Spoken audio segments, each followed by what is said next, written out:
WYK.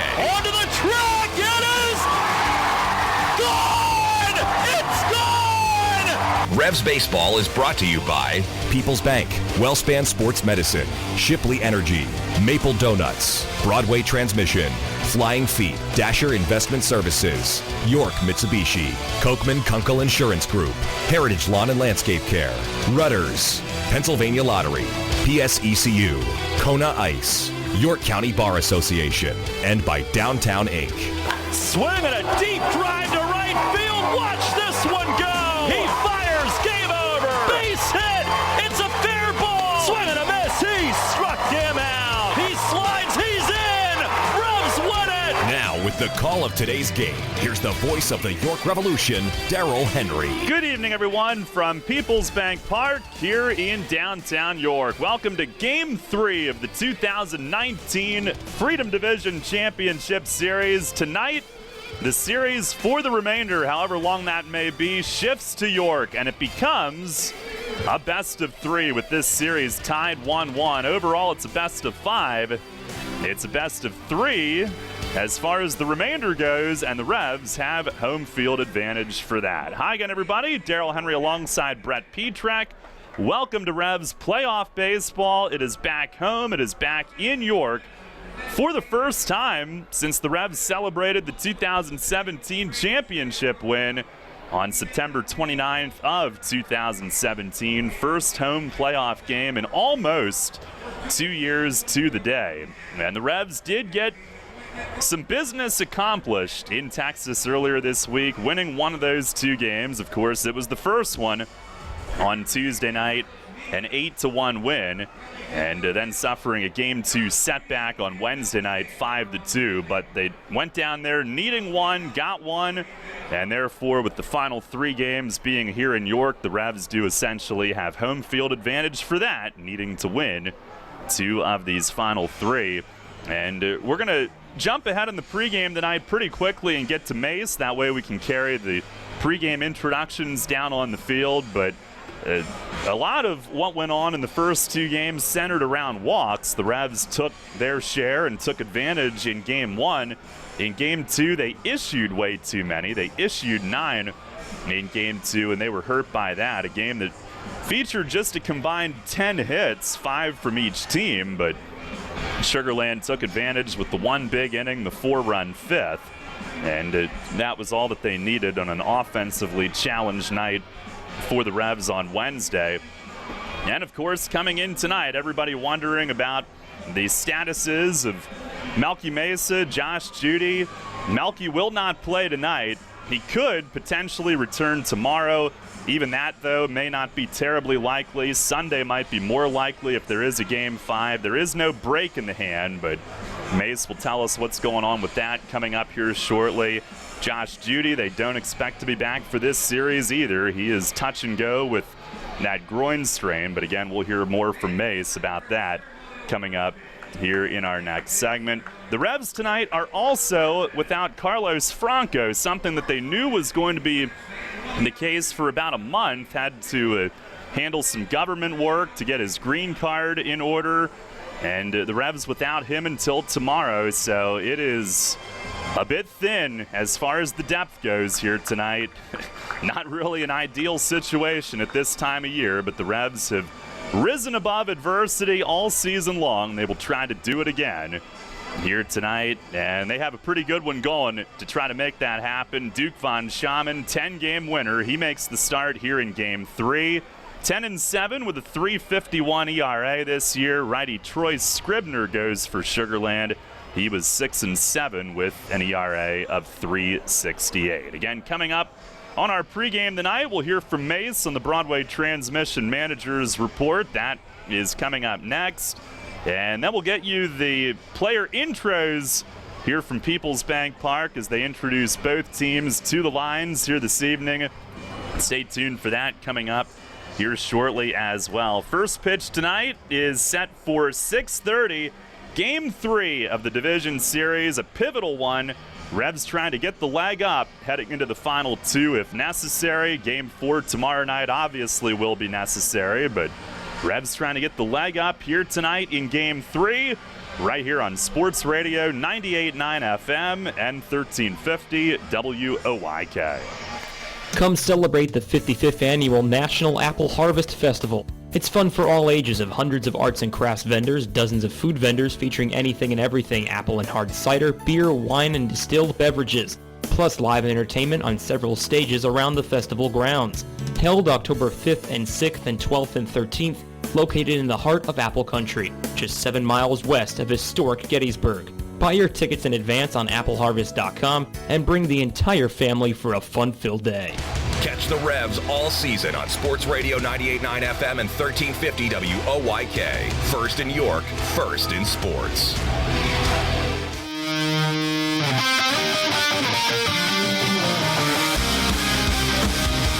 Fans, it's time to go inside the clubhouse for the latest on your York Revolution and tonight's matchup. It's time for the Broadway Transmission Manager's Report. Now, here's the manager of the Revs, Mark Mason.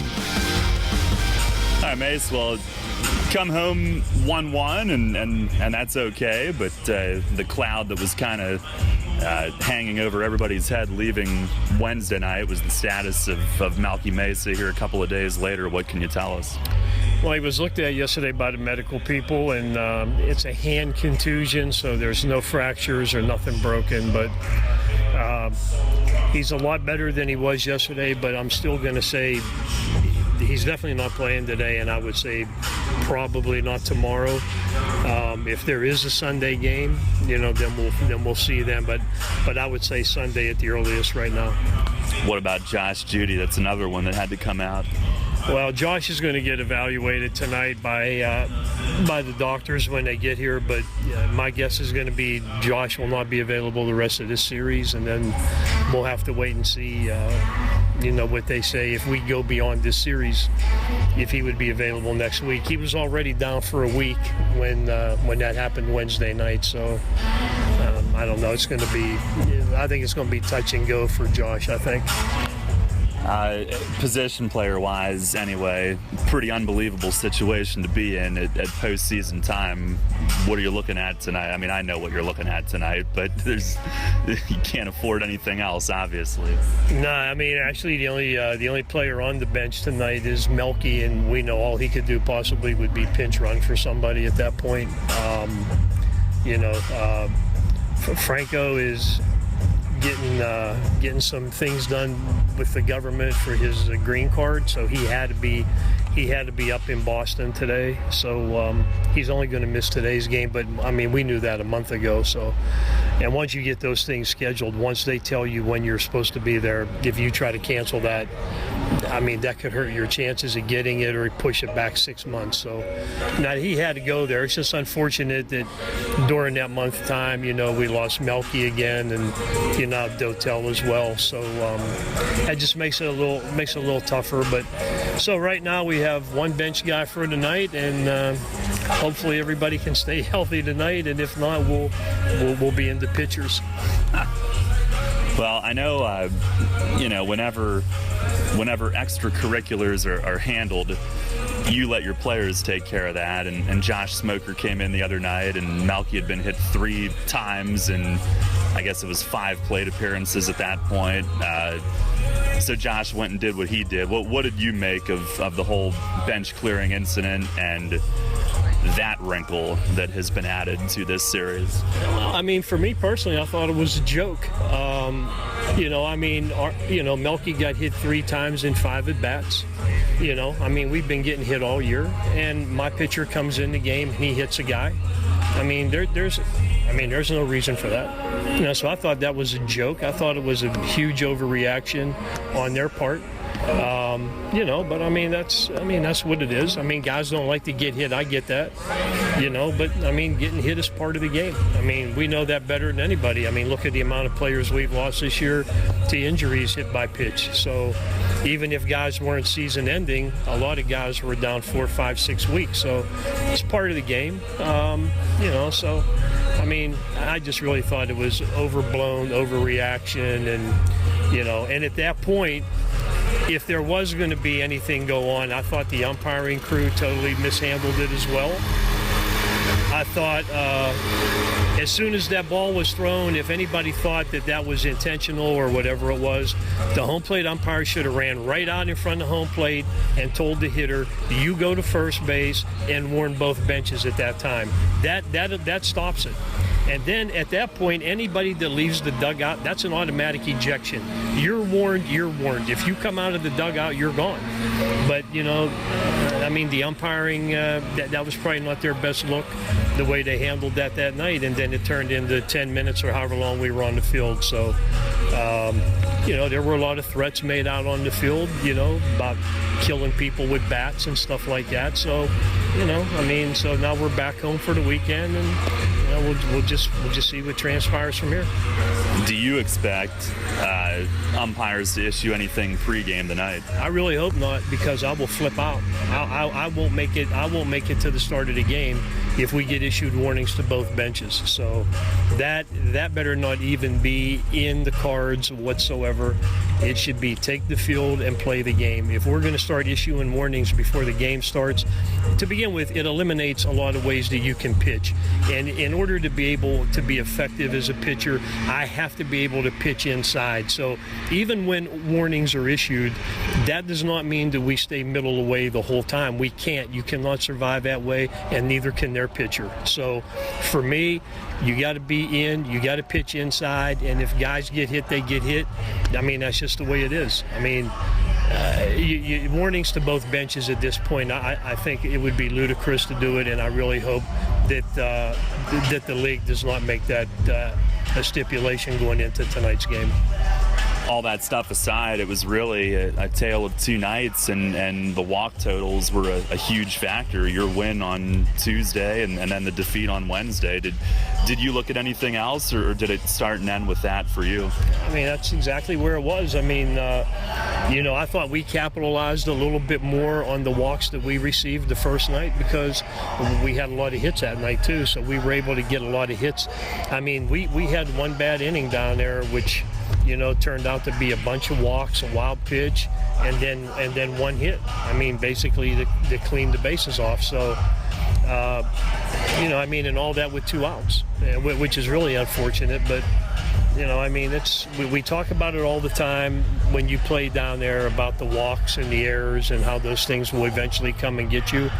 And we had a couple innings in a row there where we had walked 2 guys and were able to get out of it. But then that 5th inning, we couldn't get out of that one. Well, big picture, you got. Now we'll get to Mace's thoughts on that. Right now, let's listen in. We get set for our player intros prior to Game 3 tonight. You gotta have a fiddle in the band. Bullpen coach Jeff Allen. Louisiana man. Third base coach Willie Tavares. First base coach Lincoln Juice Gum. Pitcher Dallas Beeler. Pitcher Chase DeYoung. Pitcher Brett Eibner. Pitcher Daniel Gibson. Pitcher Ricardo Gomez. Pitcher Mike Halschild. He said we love Pitcher Josh Martin. Boys, don't get us wrong. Pitcher Felipe Polino. Missing in your song. Pitcher Carlos Pimentel. Gonna play in Texas. Pitcher Matt Hurt. Pitcher Daniel Sheriff. Pitcher Matt West. Infielder Blair Beck. Outfielder Rico Noel. And now for the starting lineup for the Sugarland Skeeters. Leading off, playing left field, number 28, Quinton Bernard.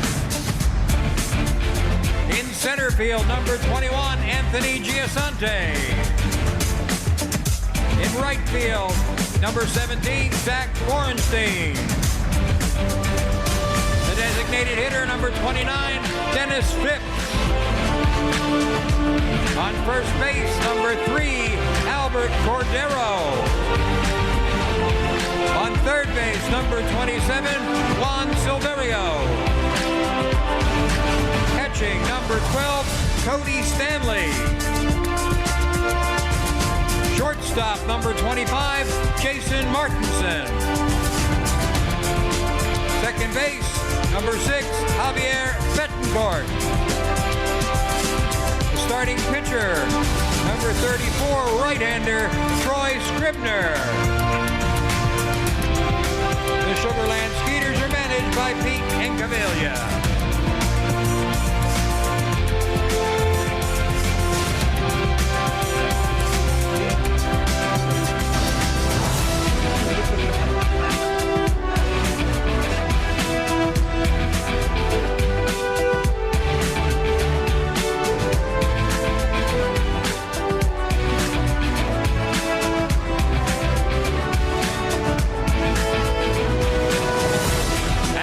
For your 2019 second half Freedom Division champion, York Revolution.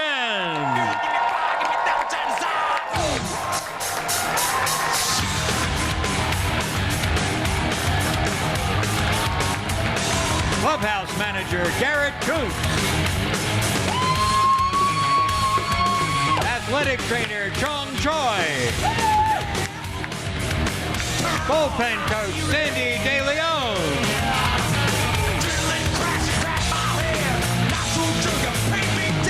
Bench coach and third base coach Inoel Polanco. Pitching coach Paul Fletcher. Pitcher Mitch Atkins. Pitcher Cesar Cabral.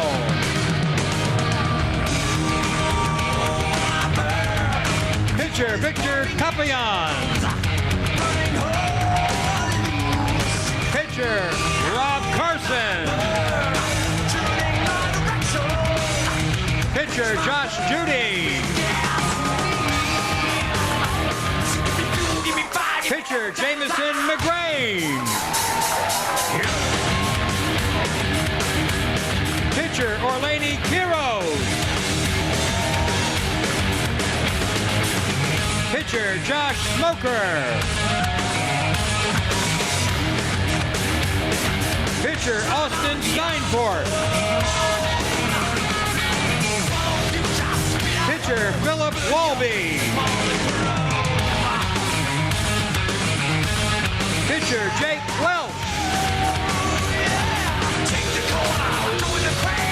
Outfielder Melky Mesa.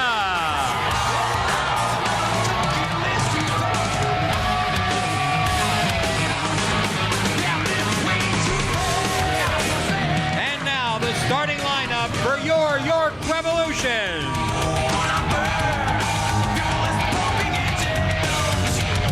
Leading off, playing center field number 2, Justin Trapp. On second base, number 4, Manny Marrero. Designated hitter number 23, Telvin Nash. On first base, number 16, Isaias Tejeda.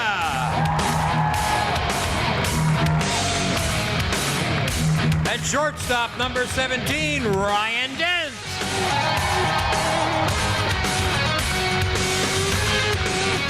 Playing third base, number 6, Henry Castillo.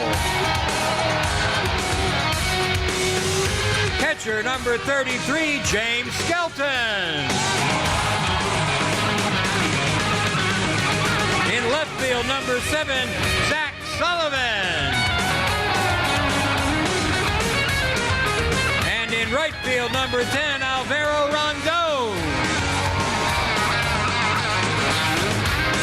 Starting pitcher for the Revolution, right-hander number 20, Duke Bunchaman.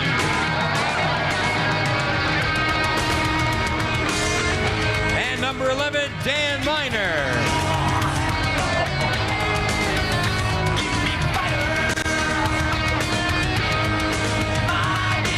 The York Revolution are managed by the winningest manager in franchise history, Mark Mason.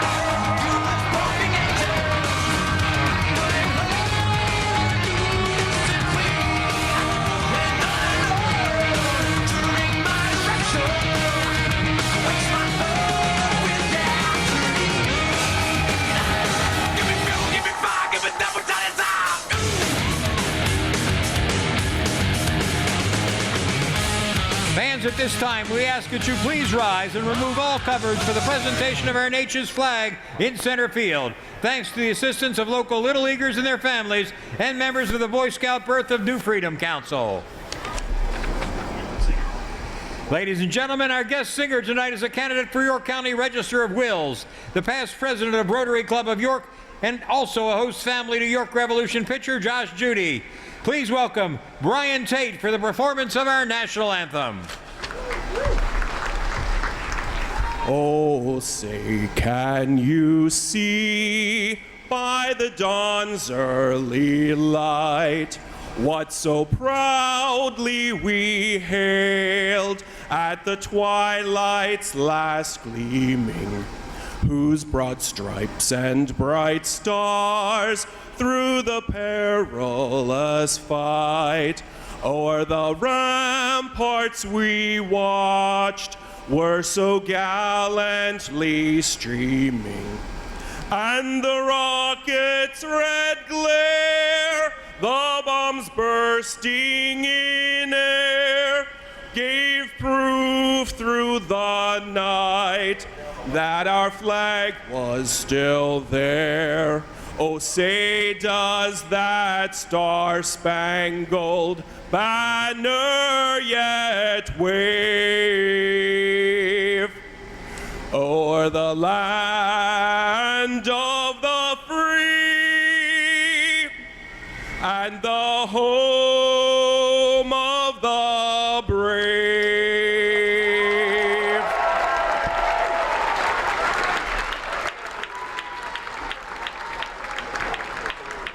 The York Revolution asks all fans to always be aware of bats and balls that may enter the stands. If you'd like to be reseated behind the protective netting, please alert an usher who will accommodate you. Keep it silent.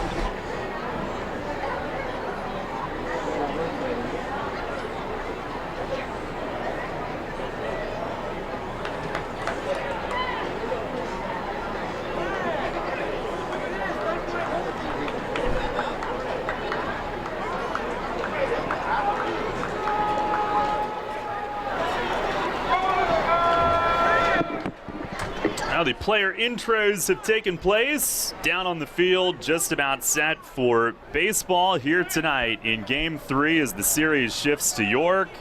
And an excellent turnout here on this Friday night. The Revs only had since last Wednesday to officially promote it as the huge American flag is marched off through the gates in center field.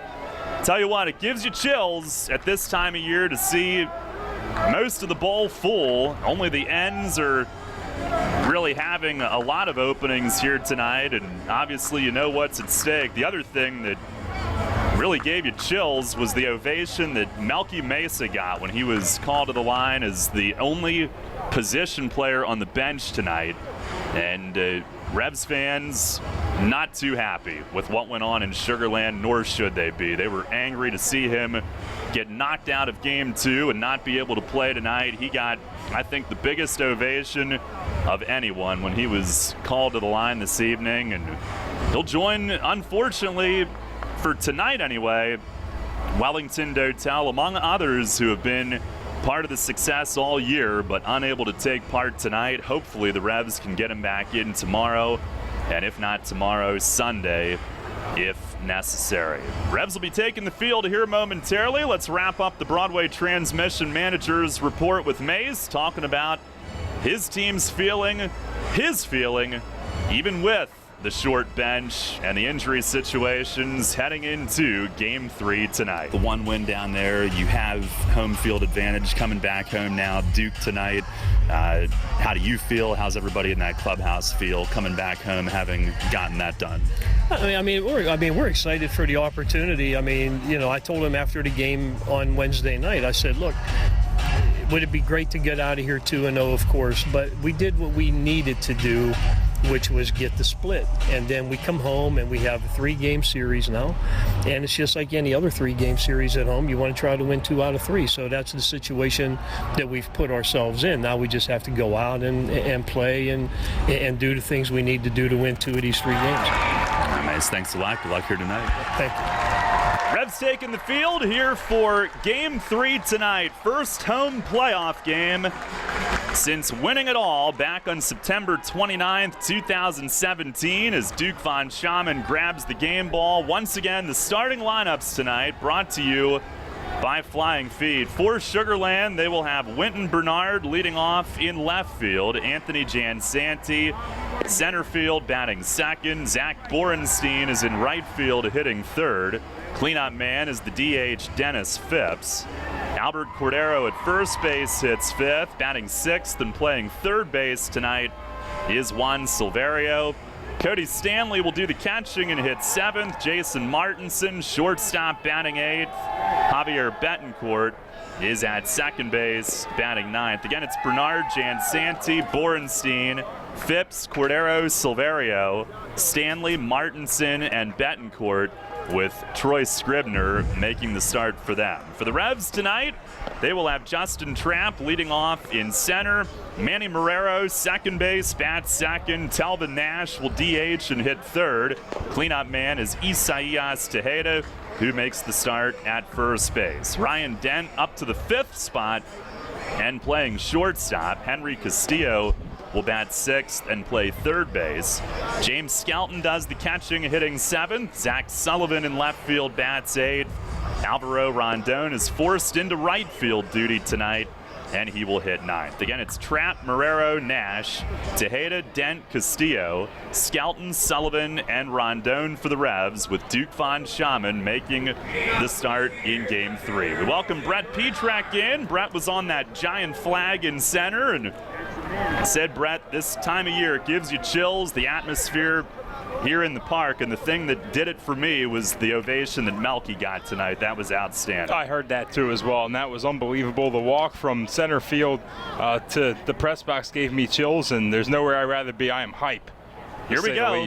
Dasher Investment Services first pitch. It is just outside. It looked like John Grasso was about to call a strike, but Game 3 is underway.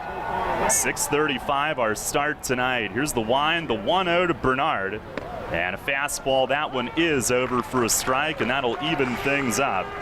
Bernard 2 for 9 in this postseason, a double and a couple of steals. Big time stolen base threat with Rico Noel still out of their lineup. A 1-1 pitch. It is down and away, a slider. Revs are in the whites tonight with the shoulder striping and the navy and gold. Sugarland in their black jerseys with white and blue stripes through the lower midsection. Duke stands angled toward third, winds, fires, and missed the corner away. 3 balls and a strike. It's uncommon to see Duke in a 3-ball count to start off, but probably some nerves in his first postseason start here in the Atlantic League. Now ready, here's the kick, and the 3-1, and a swing and a miss. Kept it down, Bernard goes after it. Bernard this season batted .314, 32 steals, caught only once, and he led the league in steals in September. At 14, hit .375 in the month of September. Duke trying to keep him off the bases to start the night. Squints in at Skelton. He's got it. He fires. And a swing at a line drive left field. It's a base hit. Sullivan is over to play it on a hop. Bernard goes all the way full and singles to left, and the leadoff man is on. But you'd certainly rather him reach that way than on a walk. He did have a couple of steals in the game on Wednesday night. And we mentioned 32 this year, having been caught only once. At least make him hit his way on. And here is Anthony Jansanti, who's 1 for 8 so far this series. The one was a home run in the 6th inning in Game 1. And a throw to first, Bernard back diving. That was a big part of their game when they won Game 2. Get guys on and steal, move them in the scoring position. Duke already checking back on the runner. I think that was a big focal point, keeping those guys close. Skeeters 0 for 1 Tuesday, 6 for 6 on Wednesday. And here's a ground ball foul, I believe, waiting for Chris Engstrand to give a definitive signal. The ball hit him, and Pete Incaviglia coming out to argue a sharp ground ball right near the third base line, and Castillo went diving, couldn't reach it. The ball hit the umpire, Engstrand, in the feet. He was trying to leap over it, and the Skeeters arguing that it was fair, and now all 4 umpires are going to get together. What can you do here? I thought it was foul wide of the bag, but it's too close to call. You called it foul. I think it would take a lot here for them to try to review it, and then what do you award? I mean, there's still plays to be made. Now the only person that could, they are going to call it foul. I mean, with the 4-man crew, it's Engstrand's call. The only one that could have overruled was the plate on Grasso. And then if they did overrule, I guess they'd maybe assume double and place them at second and third, but fortunately we don't have to worry about that. Wouldn't that have been something? Dangerous. I mean, inches away from trouble, just have to lock in if you're Duke. Jansanti has hit some home runs here. He's a dead pull hitter. Trying to lift it over the wall, I would think. And Duke a long stare in, and now Jansanti asks for time. Duke was 10-7 this year, 3.51 ERA. 22 starts, 128 and a third innings, only 16 walks, 93 Ks. Here's the 0-1, and a swing and a nubbing ground ball toward the hole. It's going to crawl on through into left. Bernard at second will stop there. And Jansanti, he couldn't have stood up and underhanded that ball any more gently or perfectly between third and short, and Sugarland has their first 2 men on base. Willie Taveras was irate that Bernard didn't run the third on that. He was giving them the sign. I think that would, with a good throw, would have gotten him. But an early jam for Duke. Will have to work himself out of it. Here's Zach Borenstein, who they move up to third in the order tonight. 1 for 5 in this series with 3 walks. 1 run driven in, and Duke missing inside on the first one. Von Schauman's 10 wins this year were in the top 5 in the league. His ERA was in the top 10 as well, but just fell out innings-wise at the end. Here's the stretch, the pitch. It is a fastball, strike called outside corner at the knees, working with Skelton tonight. It is Grasso behind the plate. First base ump is Tim Detweiler. Silvio Martinez at second. Chris Engstrand is at third. And Duke ready. Could use a double play ball. Here's the 1-1. And a swing and a miss. Fastball, he kept it down, gets the swing and miss.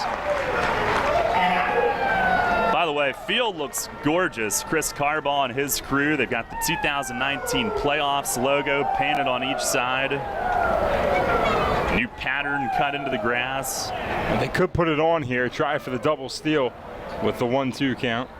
They will not. A swing and a bouncer foul straight back. It remains 1-2. They've been cautious on the base paths so far.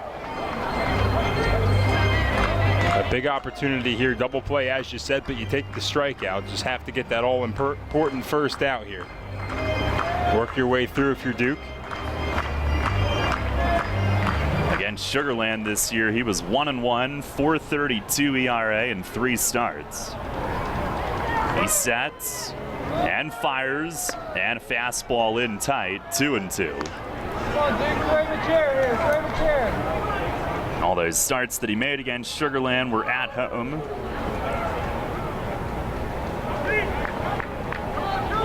Won 9 of his final 14 this year, getting to 10 wins. The league's only duo with double-digit wins, Duke and Mitch Atkins, and now Duke as he comes set. Borenstein asking for time.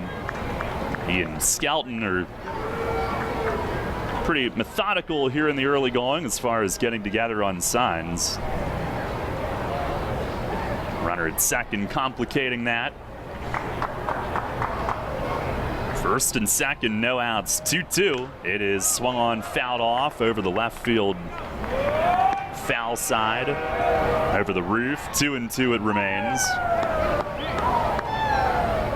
Revs in postseason play all time against Sugarland. Tuesday ended a 5-game skid against the Skeeters. Wednesday's loss put them at 3-7 all time against Sugarland in postseason play. Third series head-to-head, and it's a heated one. Another 2-2, and it misses off the plate away. It'll go full. He's already at 15 pitches, still looking for his first out. One pitch can change that. You just have to slowly chip away at these guys.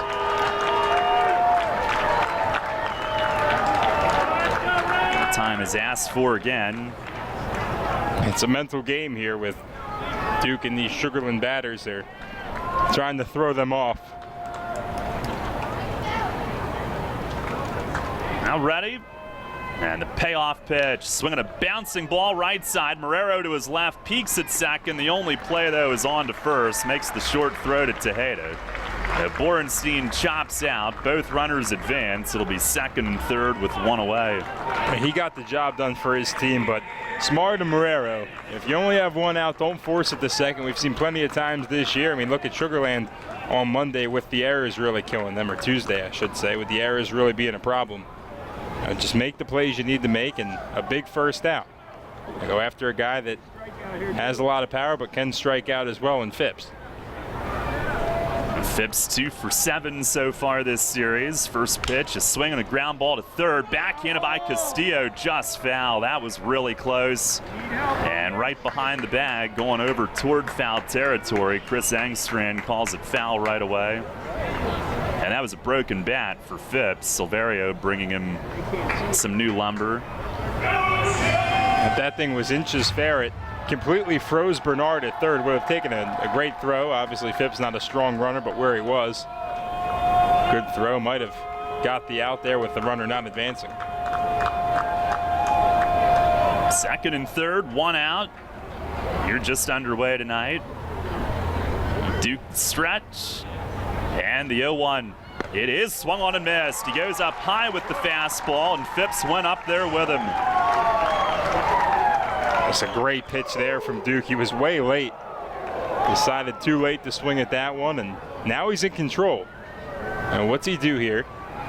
Can bury one in the dirt, try to go outside, see if you can get the big man to fish at something out of the zone. Now the 0-2. Swing, and he loops one the other way. Fouled down the line, though, toward the corner. Just a little bit late on that. A little bit of an inside-out swing. Would have been trouble had he straightened it out. The biggest hit for Sugarland in Game 2 was a Juan Silverio triple that was sent that way.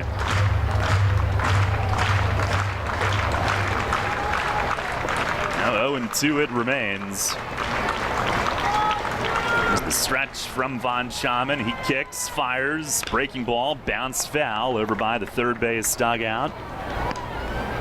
Phipps, who was 5th in the league in RBIs this year, drove in 81. Had 21 home runs, 5 of those against York. Ended up batting .261 during the regular season. Big right-hand hitter asks for time, and he will back out. Duke very methodical here in the first inning, trying to work his way through it. But time is not important tonight. Getting the outs is. Here's the stretch. They were going to the tap signs. Pitch is swung on and foul tipped. He just got a piece, and that one stung Skelton. Got him somewhere that shin guard wasn't totally protecting, so they'll give him a moment. This is a great battle between Phipps and Von Schaman. It stayed 0-2 for the last 4 or 5 pitches. Prime postseason battles you'll see at the plate after Borenstein really worked them as well. Really, in the playoffs, pitch count, you don't really worry about it because you're more inclined to go to your bullpen just a tad earlier, but just want to keep working through Duke, trying to win this long fight with the top of this order. Pitch, it is swung on and missed. He struck him out. Went down and away. He got Phipps to reach for it. And that's out number 2 here in the top of the first tonight. That's a big win for Duke. Huge win there against a really good hitter in Phipps. But can't take this next guy lightly. He's been a Revs killer, and at this park, he's feasted in Albert Cordero. A real big early test for Von Schaman with these two on. Cordero's switch hitter will dig in from the left. He's playing at first base tonight. 0 for 7 in this series. Against the Revs this year, hit .365, 3 of his career-high 15 home runs, and now time asked for by Skelton. He finished the year hot, 13-game hitting streak. Got him to .263 overall. Had a career-high 65 runs batted in also. Second and third, 2 outs. Duke at 22 pitches, but trying to navigate a scoreless first. Here's the first pitch, and a swing and a bouncer hit softly. Duke toward the first base line. It stays fair, and he tags Cordero. He is out. He tried to back up and get away from him. He never left the batter's box initially. It crawled along the line and only went about 30 feet. It stayed fair, and Duke tags him out. So he works out of it, 23 pitches, but a scoreless first inning. No runs, 2 hits, and 2 left in scoring position. At the end of a half inning tonight, it's the Skeeters nothing, the Revs coming up. Baseball fans looking to cool down between innings? Rudders, the official beverage sponsor of the York Revolution, has the ticket. Grab 1 or 2 of Rudders' new smooth brewed iced teas at the concession stand. Rudders' teas are a home run. And after the game, visit a Rudders store on your way home to refuel your car and feed your appetite. Explore our award-winning menu, all cooked fresh. Plus, grab a Rudders Rewards card and become a Rudders VIP. Plus, don't miss the Fuel It Up Summer Sweepstakes, featuring daily prizes as well as the chance to take home free coffee, free hot dogs, and free fuel for a year, or even cold, hard cash. More details at Rudders.com. Rudders, why go anywhere else?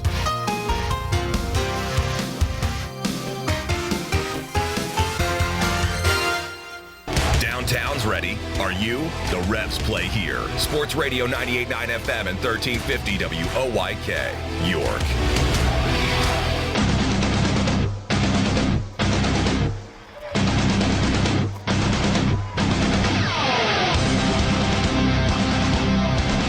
Scoreless first inning. Duke Von Schaman works his way through it. Revs come to bat here in the bottom of the first inning, facing right-hander Troy Scribner, who went 6-7, 3.68 ERA for the Skeeters this season. That came in 22 starts, 122 and a third innings, 113 hits, a lot of strikeouts, 127, 49 walks. Opponents hit 246. Ended up 6th in the league in strikeouts this year. Now, Justin Trapp will lead things off. He is 1 for 8 in this postseason and set the tone in game 1. He took first on a ball in the dirt, stole third, and scored the first run of the series. Here's Scribner's first pitch tonight, and it is just outside or high. And he looks in a little bit confused.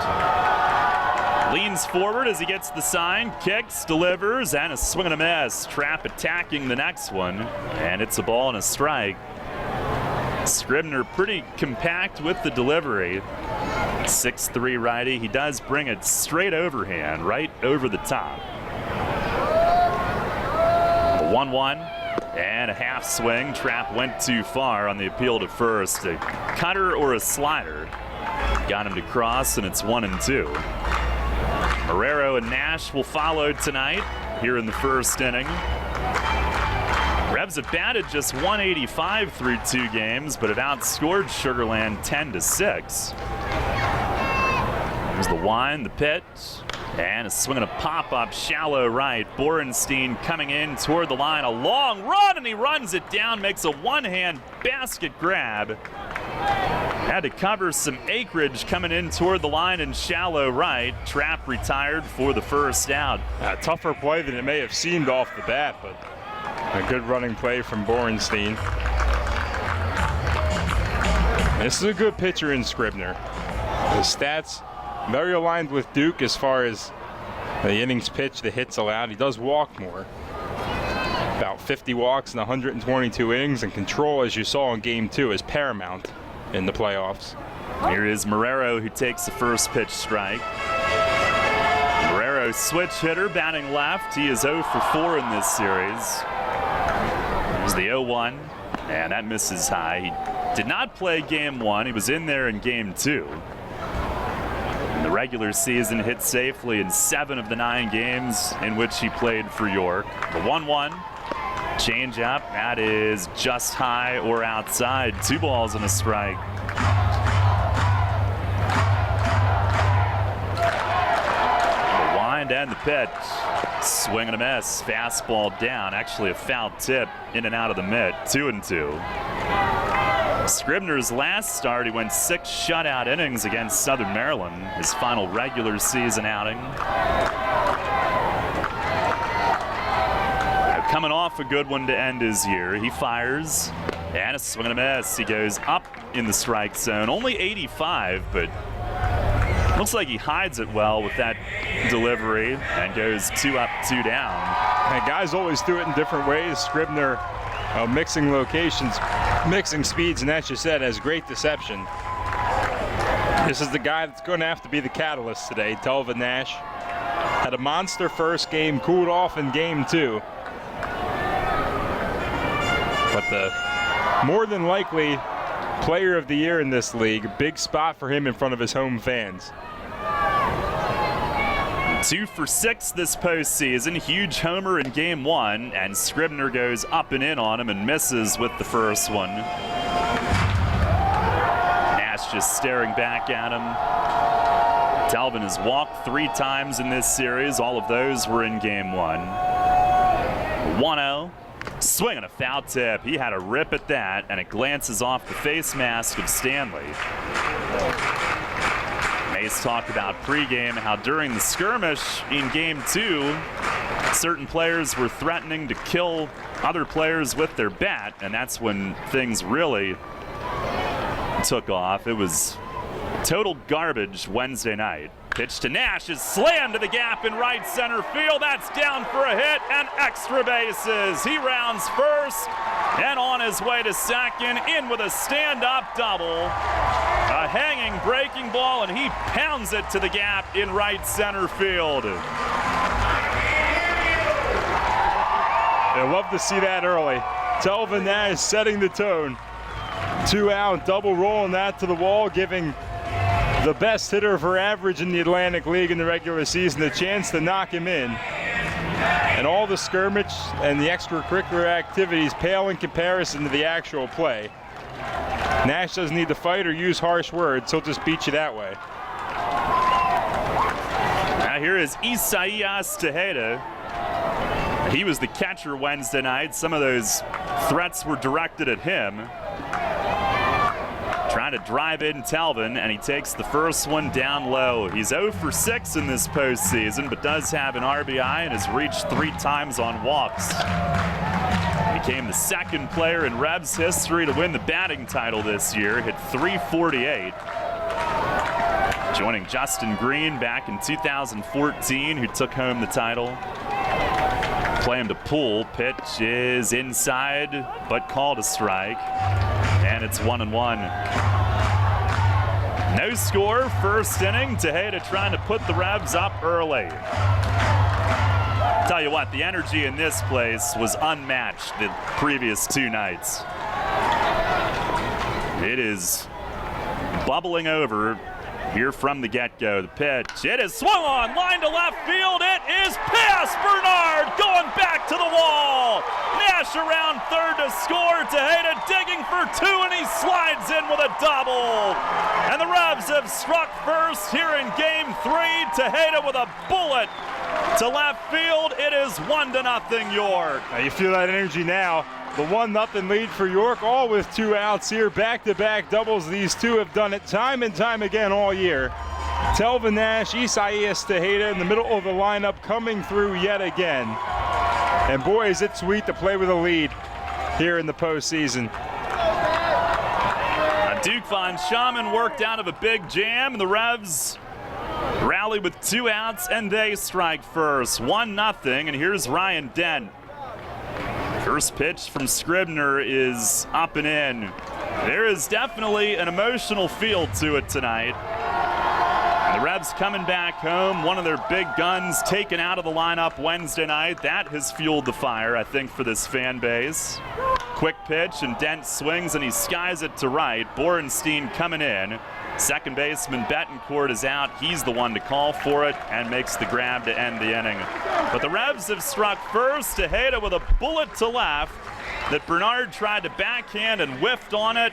1 run, 2 hits, 1 man left. It's 1-0 York as we go to the second inning here in Game 3.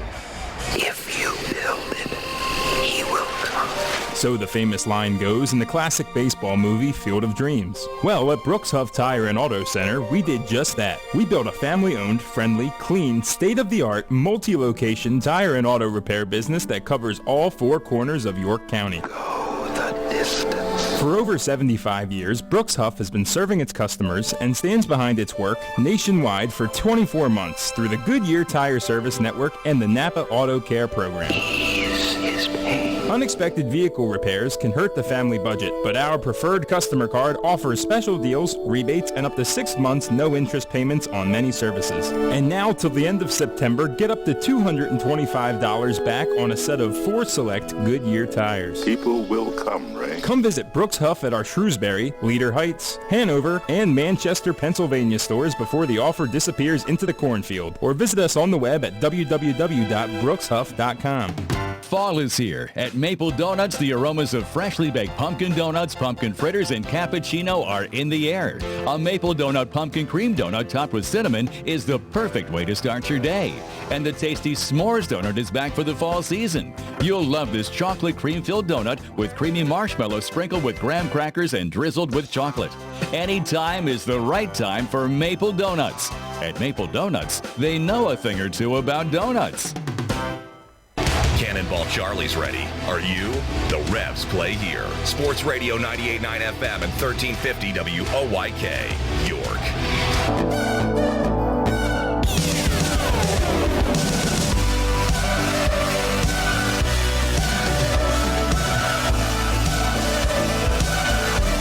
Well, I didn't think it would take much to get this place ignited tonight. Revs have struck first. They lead it 1-0 as we go to the second inning. Nash and Tejeda, how many times this year? Nash the double to keep the inning alive, and Tejeda with an absolute missile cranked to left to drive him in. Now Duke with the 1-0 lead, and Juan Silverio will lead things off. 3 for 7 with a 2-run triple in the 5th inning on Wednesday night. Those are his postseason numbers thus far. First pitch, he swings and he pops it up foul, back over the roof. It is strike 1. It's already dusk here tonight in York. Postseason feel, the day is getting shorter. 78 degrees at the start, now 77. Clear skies. Our weather brought to you by Heritage Lawn and Landscape Care. They're upstairs with us in a skybox tonight, enjoying the game. Here's the 0-1. And a swing and a soft line drive, loop to shallow left, and Sullivan's in. He's got it. It hangs up for him. Silverio never even dropped his bat on the way to first base. He saw that out developing and hung up for Sully, who puts it away. Without a doubt, the biggest asset in the outfield right now is the speed. You look at Rondo and Sullivan trap all above average runners. Those balls, when played perfectly like Zach did right there, have a good chance of being caught with them out there. Juice Gums had somebody's batting gloves still in his pocket, coaching down at first base. So We'll wait for him to toss those back over. Here's Cody Stanley. Pitch from Duke. Fastball. It is a called strike. Up in the zone to start him off. Stanley 2 for 5 in RBI, 2 walks so far this postseason. Here's the 0-1, and it misses down low. See, Diamond Doug's already on his second outfit tonight. He went from Curious George's handler in yellow to the Stars and Stripes. Oh, he's got a ton today. Pitch, it is a fastball, and it zips right through on the inside corner. Strike 2 called, 1-2.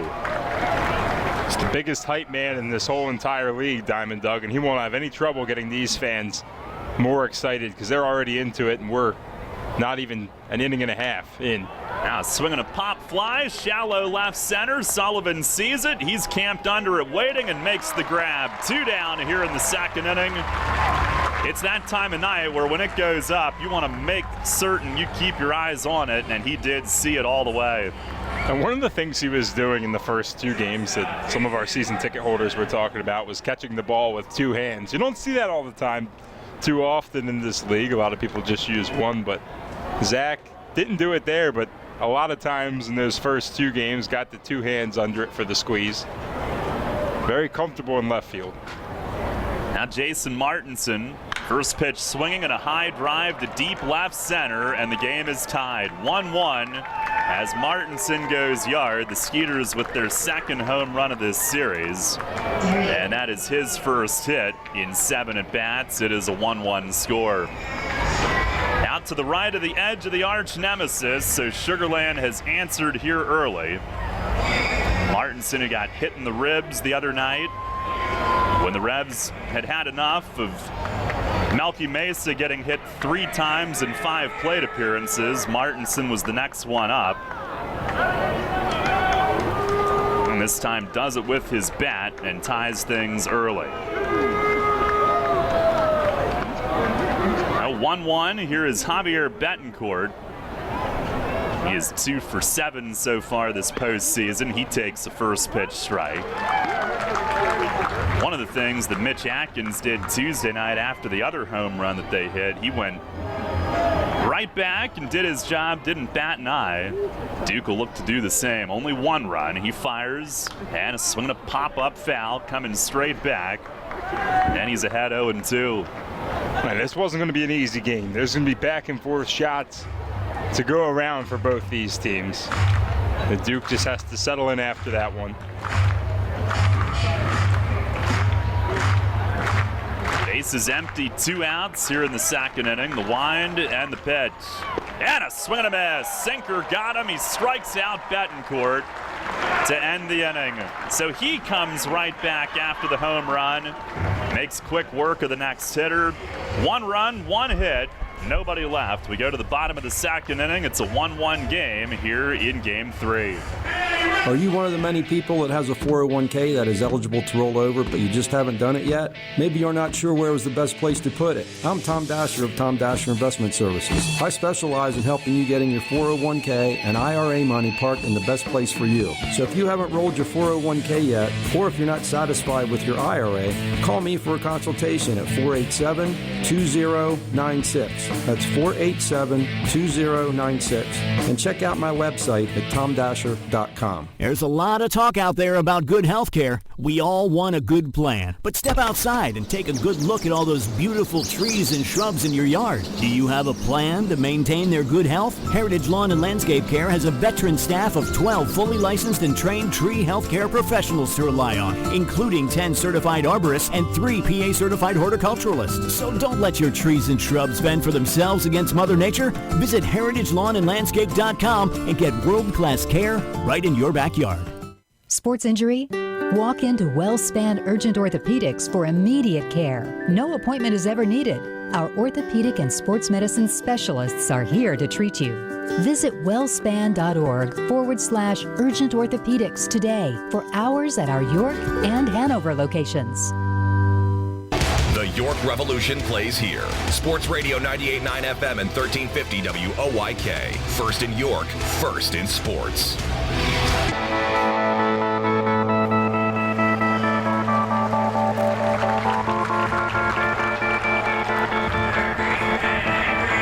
Doug getting him fired up between innings. Going to be a lot of that here tonight.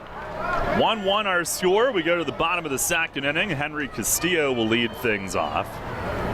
He is 3 for 8 with a 2-run double here in this series thus far. First pitch from Scribner misses high. It'll be Castillo, Skelton, and Sullivan here this inning. Yeah, and he's been hot. And he's the guy they're going to lean on today in that 6th spot.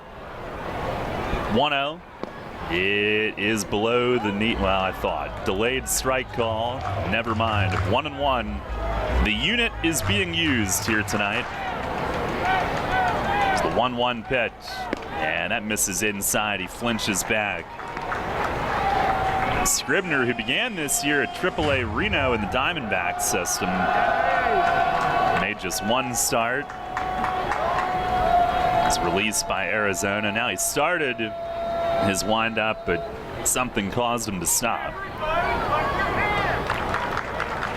Last year he was in the majors with Arizona, made one start against the Nationals, lost, fires, it's up and in. Castillo turns and dives to the deck, ends up on both knees.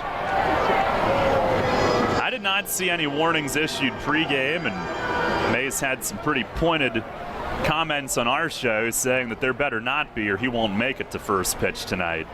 Oh, I love it. I mean, that's what you have to do. He's a born leader, Mark Mason. Let him know. Pitch, it is swung on and cranked a mile deep, but way foul in right, past the light pole and out toward the train station next door. The train tracks, 3-2. Just a little bit early on that one, but he cranked that thing. Was on it the whole way. Wind the pitch, swing and a miss. 3-2 changeup. And Scribner goes off speed, has his second strikeout of the night, one away. And here is James Skelton, who did not start in game 2. Dan Miner's got a really good rapport with Tejeda. So had Tejeda catch that one. Skelton 0 for 4 in this series. He started game 1 on Tuesday night. First pitch, he swings and he pops it up, foul ground. Stanley off with the mask, coming back from the catching position. He makes the play over toward the third base on deck circle. 2 quick outs here in the second inning. Skelton retired on 1 pitch, and that'll bring up Zach Sullivan. Last year, Scribner one start with Arizona, 3 2/3, 2 runs. Lost to the Nationals. Most of the year was at AAA.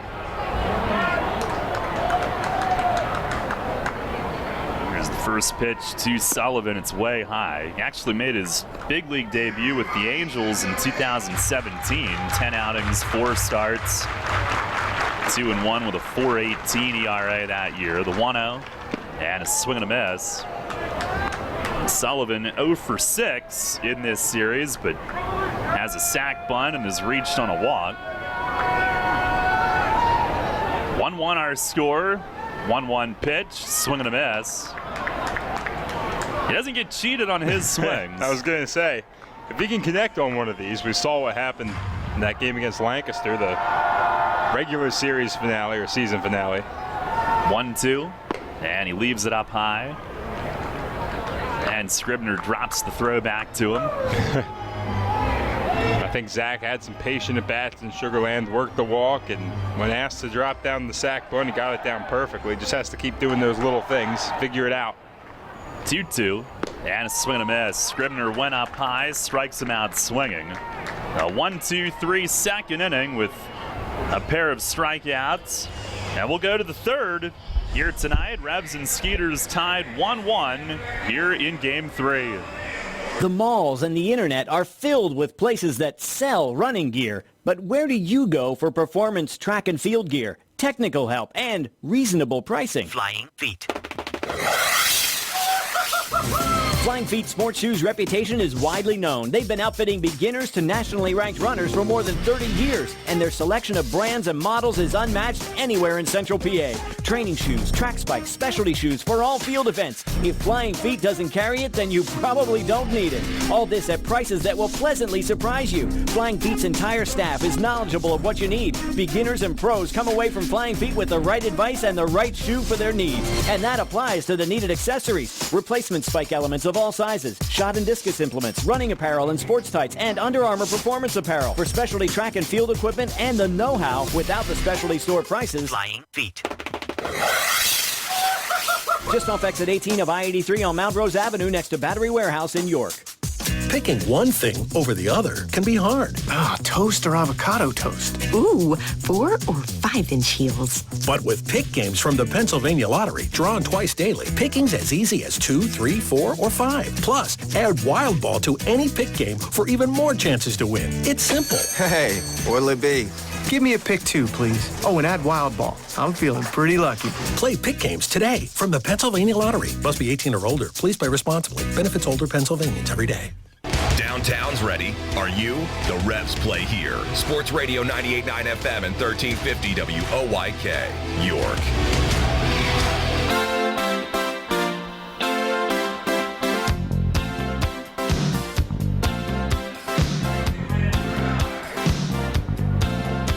Head of the third inning, 1-1 our score. Here early on tonight, Duke Von Schaman will face the top of the Skeeters order here in the third. Winton Bernard leads things off. Single to left, starting the game. Von Schaman ready, first pitch of the inning. It is inside off the plate. They had their first 2 reach on singles tonight, then a ground out move both in the first inning, but Duke escapes, strikeout, and a ground out. Pitch is down and away. 2-0 to start the inning. I don't want to walk this guy. We talked about it. He's their biggest stolen base threat right now with Noel out. Pitch, he swings and he bounces it toward third. Castillo coming up, it's foul. He gloved it and threw across to first on the ground as Tejeda, almost self-defense, knocked it down. That was just wide of the bag. Castillo reaching to backhand just in case. And Chris Engstrand's having it. Wow, buddy goes lights out over there, huh? Yeah. Ryan Posner, our counterpart from Sugarland, likes to work in the dark. Just caught that. Should we tell him there is a light switch? Here's the 2-1. It is just outside.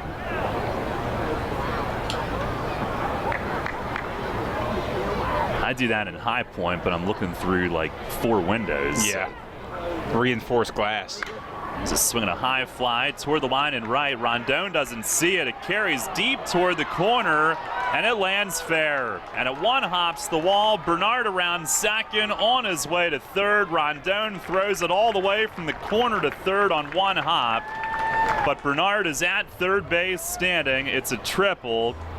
And the first ball that finds Rondon, who's thrust into an unfamiliar position tonight, he loses sight of up above the lights.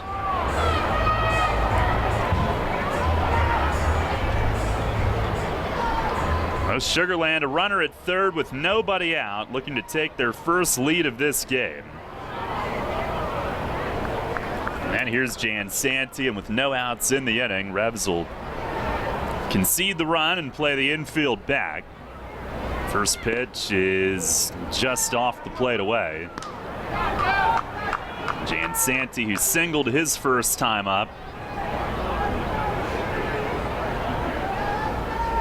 Well, the Revs obviously playing shorthanded tonight. They've had to play shorthanded much of the year, in fact. Here's the 1-0. And it is just off the corner away. That one was really close. But at one point, an outfield of Sportman, Dotel, and Mesa, and one by one, they have had their hands broken. And Mesa did earlier in the year, this time not broken, but here's a swing and a ground ball, base hit through the left side. It's 2-1 Sugarland, and Jan Santee 2 for 2 on the night. Goes through the same hole with the RBI single. And just like that, Sugarland on top. Now, not ideal, obviously having runs score in back-to-back innings, but still early on in this one. And Rondon learning quickly that the lights and the trajectory of the ball can be difficult out there in right. Got to hope he can find his way out there before more balls find him. Again, a position he's not even very familiar with. Here's Borenstein. He swings and misses on a slider. Jansanti at first base now. He stole 19 bases this year, caught only 4 times. Sugarland led the league with 211 steals, caught only 33 as Duke throws one over to first. At 25 more steals than any other team in the league.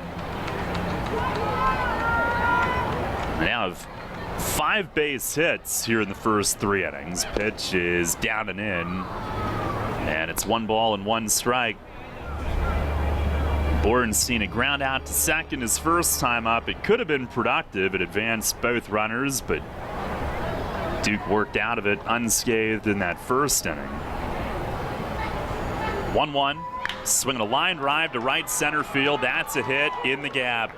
And going all the way back to the track, Rondon cuts it off, but Jansanti's around third. He's going to score. Throw goes past second, all the way toward third, and it's 3-1. It's an RBI double for Zach Borenstein. 3 straight hits to start this inning.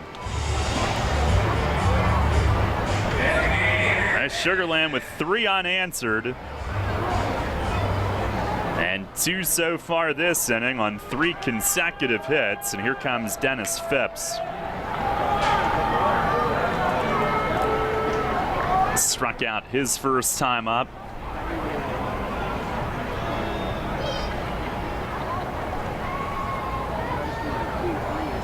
Duke stares in at Skelton for the sign. He's ready. First pitch is swung on, popped a mile up. Skelton coming back toward the backstop.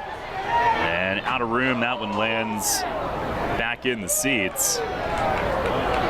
It's like he's got a little limp to his stride there. And no doubt. Getting the helmet off. I don't know if that's from taking that ball earlier off the foul or from something else, but everyone has to play through everything in the field today. And these injuries have been timely and costly, to say the very least. Duke shakes off a couple of times. Phipps backs out. Duke struck him out in the first inning in a big spot. Yeah, and the Revs, their hands tied with their ability to replace those injuries because of how late in the year it was. Here's the 0-1, and it misses off the plate away. Yeah, I mean, the season's over for a lot of these guys. Who can you find? It's just so unfortunate. I thought you were headed into the playoffs with a lineup of Dotel and Mesa, and can't even have that, no fault of their own, just getting hit by pitches. And Nina, here's a swing and a shot past the dive of Castillo at third and down the line toward the left field corner. Borenstein around to score. Throw in from Sullivan to second. Phipps slides in with an RBI double. And it's 4-1 Sugarland here in the third inning. 4 straight hits and 3 runs home so far this inning. And the Revs are going to stir in the bullpen. Phil Walby is up to his feet first. 3 of the 4 hits this inning, extra base hits. Back-to-back RBI doubles, 3 straight hits that have produced runs. And here's Cordero, who grounded back to Duke his first time up. First pitch is taken all the way, and it's right down the middle for a strike. Now 7 total hits for Sugarland. 4 of the last 5 have gone for extra bases. Duke shakes off, now nods yes. And the 0-1. It is a cutter, comes back for a called strike.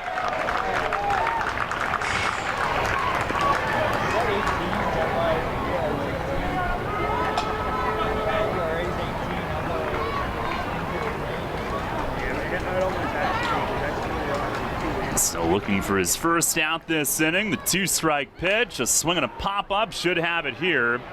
Back behind second, shallow center. Trap comes in, calls off Dent, and makes the play. And that is the first out of the inning. Now 1 down here in the third.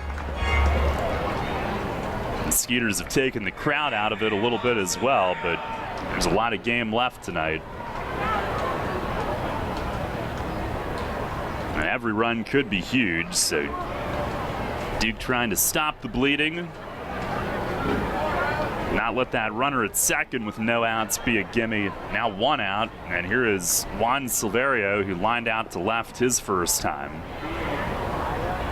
4-1 Sugarland here in the third. The pitch, it is in the dirt, bounces away. Skelton slid over but couldn't corral it. And that'll be a wild pitch, moving Phipps to third base. And now the Revs with a runner at third and 1 out will bring the infield in. Already down 3 here early tonight.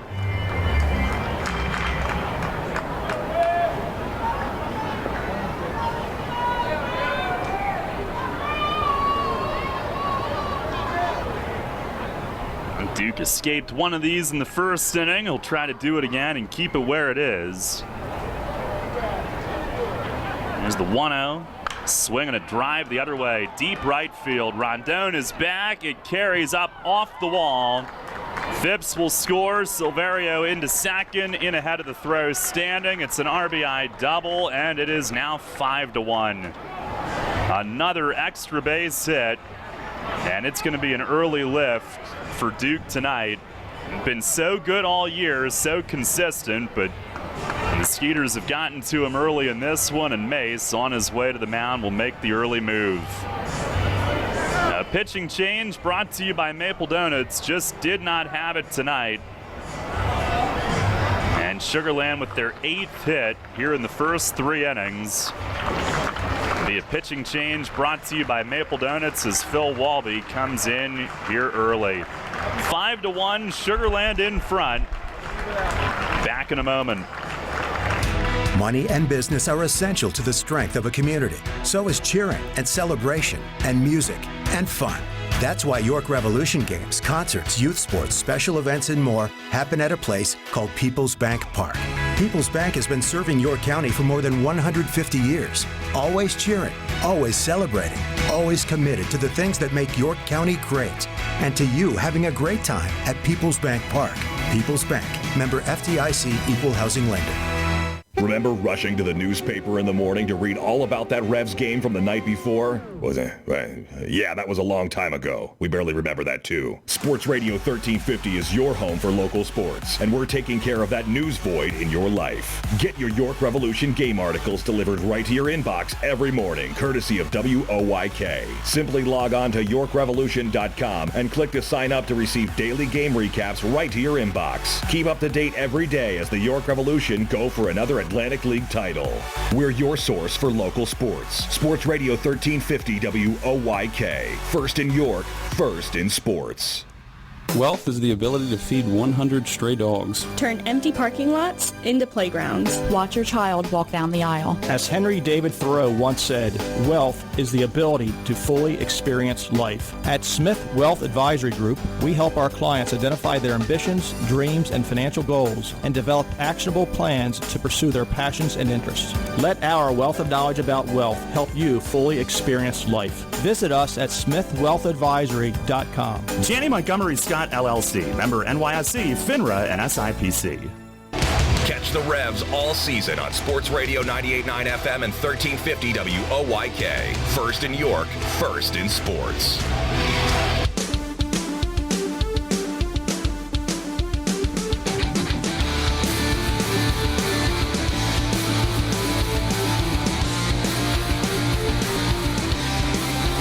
Rough one tonight for Duke. As Sugarland 8 hits here in the first 3 innings as Chase, the Revs starter, Phil Walby comes in. Pitching change brought to you by Maple Donuts. Silverio at second with 1 out. And Cody Stanley, the hitter. This will be Walby's first appearance of this series. And out of the stretch he works. Couple looks back at second. First pitch is down and in. Stanley, who flied to left his first time. Walby this year 0-2 with a 5.12 ERA, 31 outings, 2 starts. With the travel days built in, it's a rested bullpen, but it is also one without Josh Judy. 1-0, and that misses high and wide. And that's another guy that the Revs weren't able to replace with a late season injury. That's tough. This makes it real tough. Hard enough to play the sport when you have 25 healthy guys. Win playoff series, but what do we have on the roster now? 21 that can play? Yep.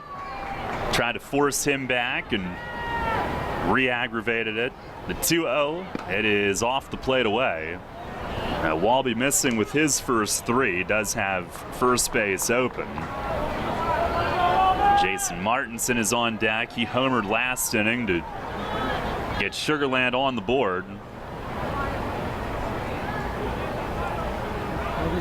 Walby ready and steps off. And Stanley had been their best hitter with men in scoring position this season, .313.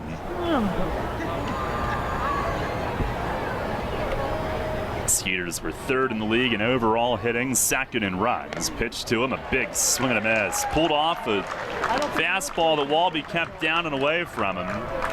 Can't believe he had the green light there. Oh yeah, I was just, after that swing, I was thinking, oh, that must have been a 3-1 pitch. I totally forgot, you're right. Man, in a playoff game, that's ambitious. That was a huge swing. Now 3-1, the pitch, it is off the plate away. Skelton throws behind, safe is the call. Silverio dives back, and it was ball 4 on Stanley. Man, was that close. Skelton threw a laser right on the bag. I'm not sure how the hand was in, but that's what Silvio Martinez said was the case. Arguably the best throw we've seen from Skelton in a long time.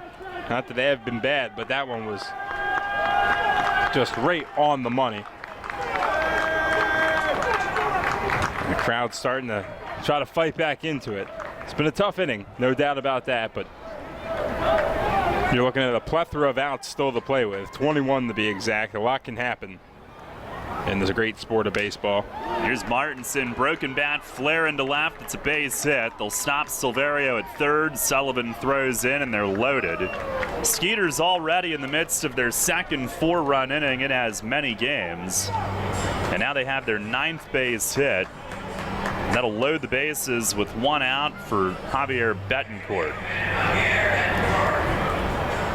Now Martinson 2 for 2 now tonight.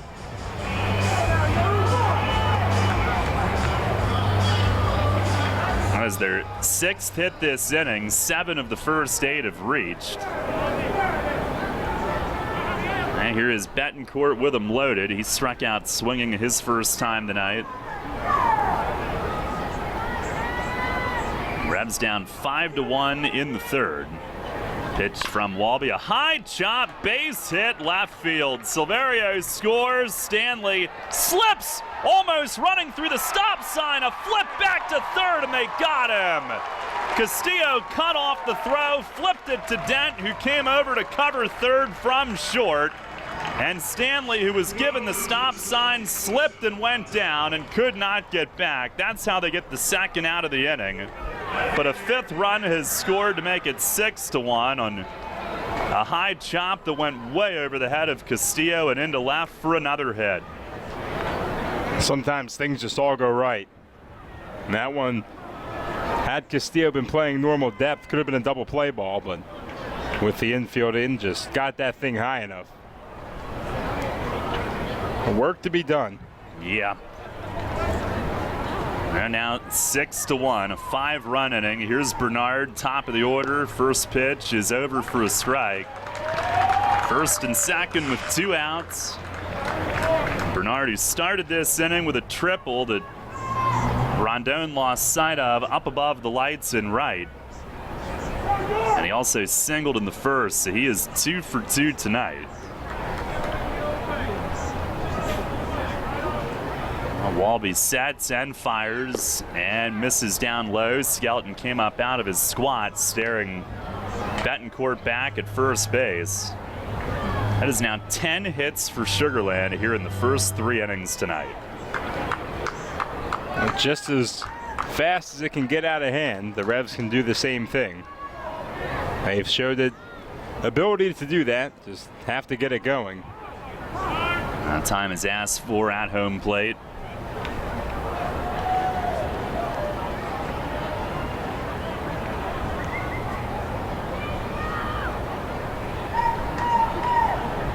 Does close the line on Duke tonight. 2 1/3 innings. He is charged with 6. And now time requested again.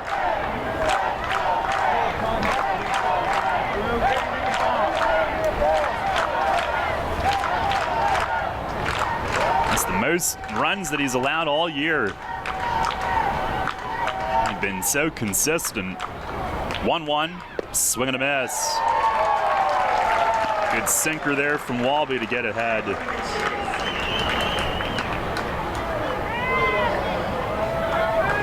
The most earned runs that Duke had allowed all season was 5. The only other time he allowed 6 total runs was June 18th at home against Sugarland. Walby, runners go. Pitch is swung on, foul tipped. Right down off Skelton's shin guard, I believe, right out in front of the plate. Martinson got a running jump from second. Timing Walby there, but it's foul tipped.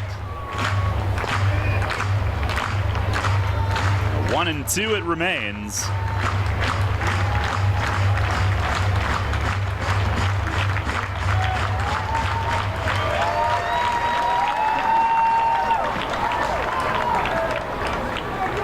Play ball sign given. Walby stares in and ready to go. Here's the stretch.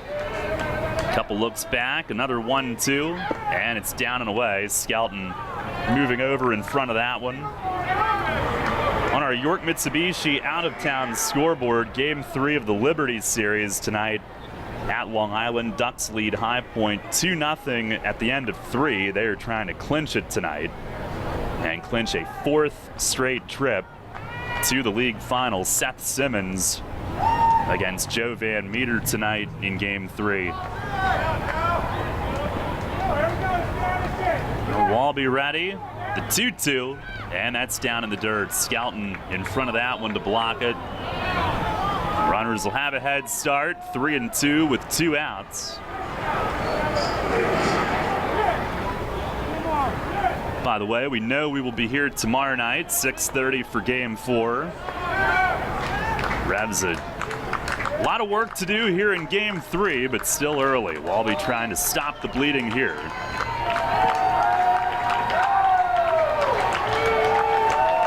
Somebody tomorrow will have a chance to clinch. Somebody will be trying to force Game 5 on Sunday.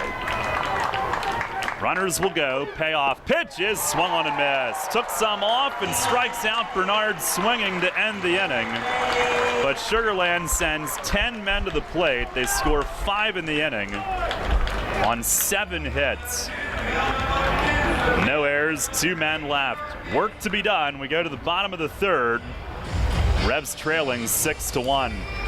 Image 360 York is your choice for graphics that enhance, signage that works, and displays that inform. Everything from color change car wraps to vehicle wraps for your entire fleet, custom window graphic, decals and lettering, interior signage graphics and displays. Don't replace when you can reface. Call Rob and his team at 717-757-4909. That's 757-4909. Or order online at image360.com/YorkPA. It's fast, affordable, and convenient. Image 360, 2260 Industrial Highway in York. Sports injury? Walk into WellSpan Urgent Orthopedics for immediate care. No appointment is ever needed. Our orthopedic and sports medicine specialists are here to treat you. Visit wellspan.org/urgent orthopedics today for hours at our York and Hanover locations. Facing a legal issue can be a frightening time. What's my course of action? How do I know who to call? Fortunately, the York County Bar Association makes it easy. Now, you only need to make one call to find the right lawyer for you. Call the York County Bar Association and let us help you find the right lawyer with our Attorney Connection Lawyer Referral Service. Just call 854-8755 or visit yorkbar.com. Don't hesitate in getting the help you need. Contact the York County Bar Association and let us help you find the right attorney at the right time. Get the latest on the Orioles with the Baltimore Baseball Show, hosted by Dan Connolly. Mondays at 6 on Sports Radio 98.9 FM and 1350 WOYK.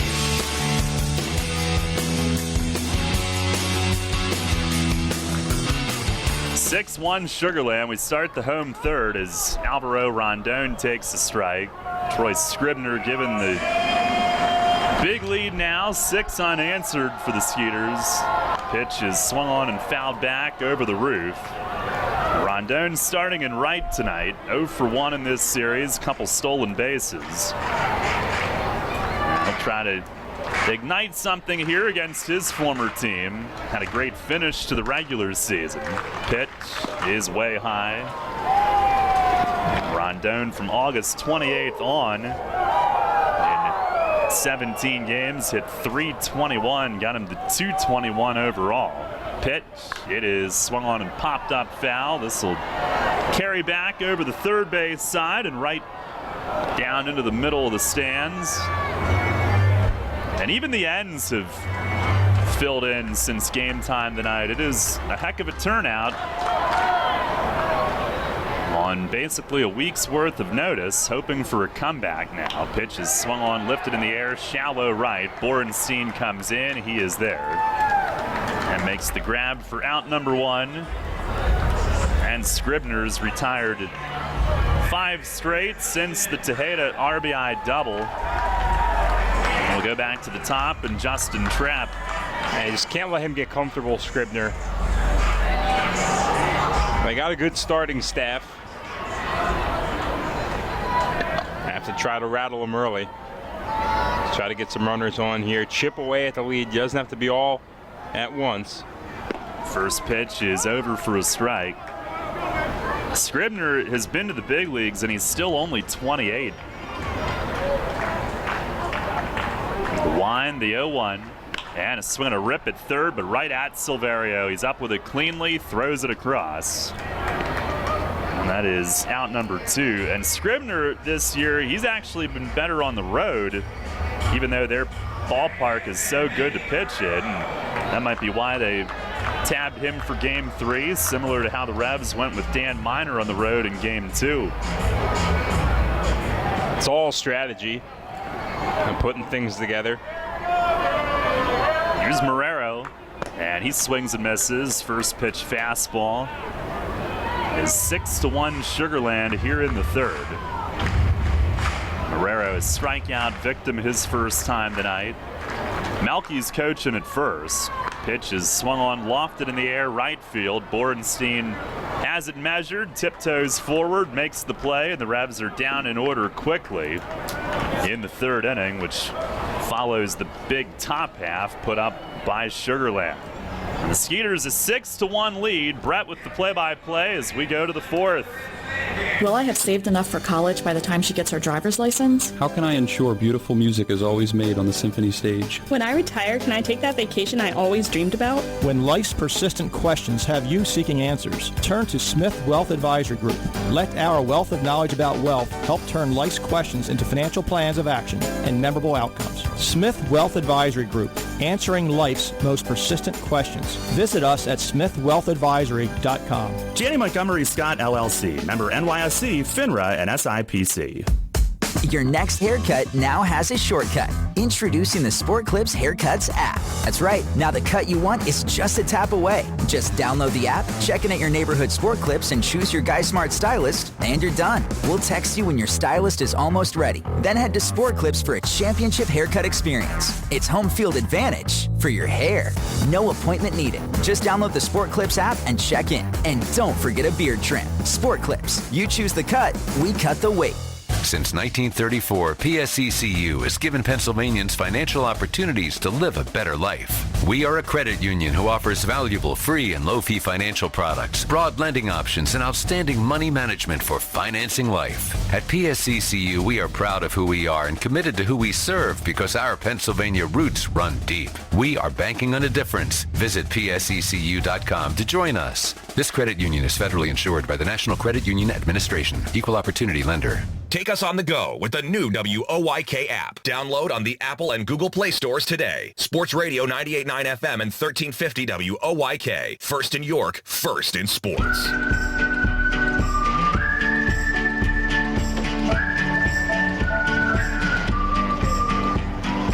Head to the top of the fourth inning. Work to be done here for the Revs as they trail 6-1. New pitcher is Orlani Quiros, the lefty. Pitching change brought to you, of course, by Maple Donuts. Game number 38 for Quiros. Going back to the regular season, but again, 6-1 deficit. Game 3 of the divisional series here between the Revs and the Skeeters. First pitch to Anthony Giansanti is low for ball 1. And Giansanti 2 for 2 today from the 2-hole, a pair of singles.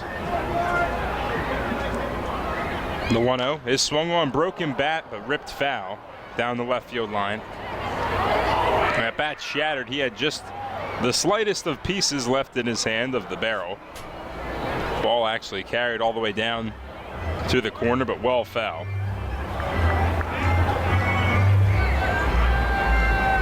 Giansanti had a strong end of the year, got his batting average up to .252, 9 home runs, 51 stakes. Homered back in game 1 of this series, as well as only hit prior to today. The 1-1 is swung on, ripped through the hole, short and third. He's 3 for 3. Anthony Giansanti setting the table all day so far for the Skeeters, as he represents a leadoff base runner here in the top of the fourth. The 11th hit already for the Skeeters. And we're in the top of the fourth with nobody out. They have 11 hits. Just coming alive. That'll bring up Zach Borenstein. Right fielder moving up in the lineup to third today. First pitch from Quiros is swung on, popped down the left field line. There will not be a play as it will sail into the populated seats down the left field line. Fans are out in droves today. The Revs trying to give them something to get fired up about. Getting trail 6-1.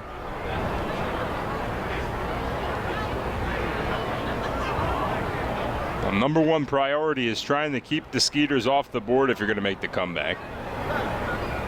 Already into the bullpen, going to be a long day for them. The 0-1 swung on, foul back to the screen. Borenstein behind 0-2. Grounded out and doubled today, the former New York Met prospect. He's a AAA All-Star when he played for Las Vegas, AAA affiliate of those Mets. One of the few that have been with them all season, Borenstein. The 0-2, check swing, runner goes on the delayed steal. Throw down from Skelton is not in time. They pulled off the delayed steal. Skelton got out of his rhythm, still made a strong throw on a hop. But Giansanti steals second and puts a runner in scoring position with nobody out. Quiros has to tie his shoe.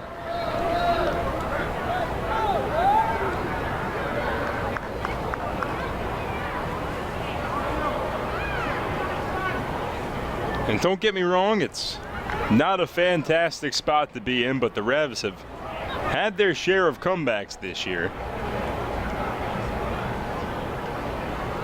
The 1-2, runner fakes going, pitches in the dirt, blocked by Skelton. That'll keep him there at second.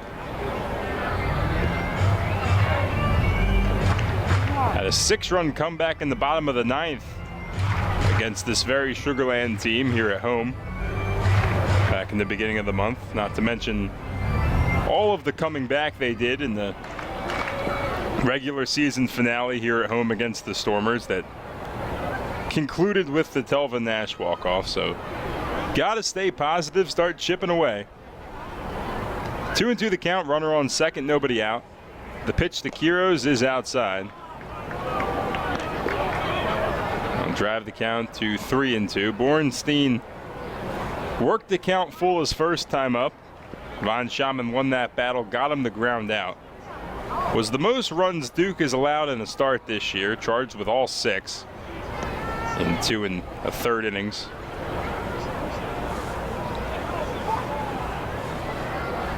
The payoff pitch to Bornstein, swung on, hit up the middle. Nash coming over, or I should say Trapp coming in, makes the squeeze for out number 1.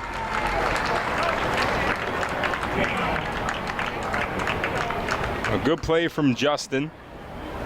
So he was able to come in on that one. Sharp line drive, but keeps Gian Santi at second. That'll bring up Dennis Phipps. Phipps batting .333 in the postseason. Struck out and doubled today.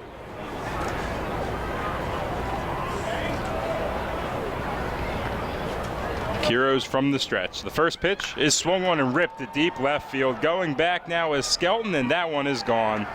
A 2-run home run off the bat of Dennis Phipps. And just like that, it is now 8-1 in favor of Sugarland. Second extra base hit of the day for Phipps, 3rd RBI.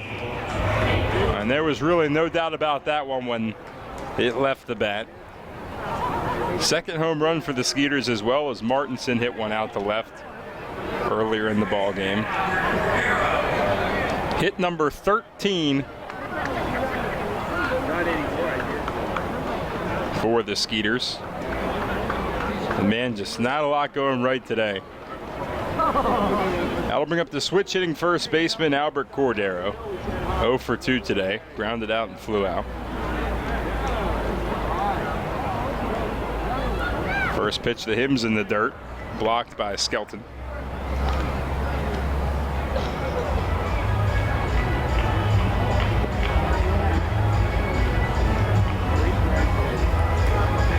Definitely some work to be done, to say the least, but he's got to dig deep. The 1-0's outside as well. Cordero works it to 2-0.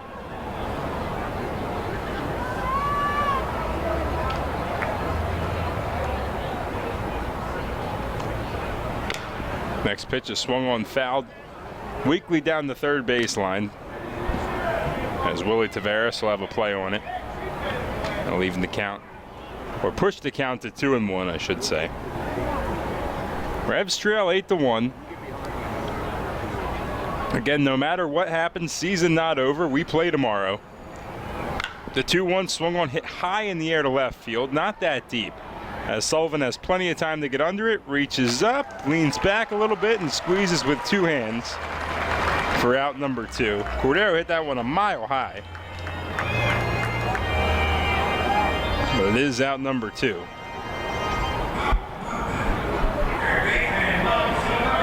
That'll bring up Juan Silverio. Silverio 1 for 2 with a double.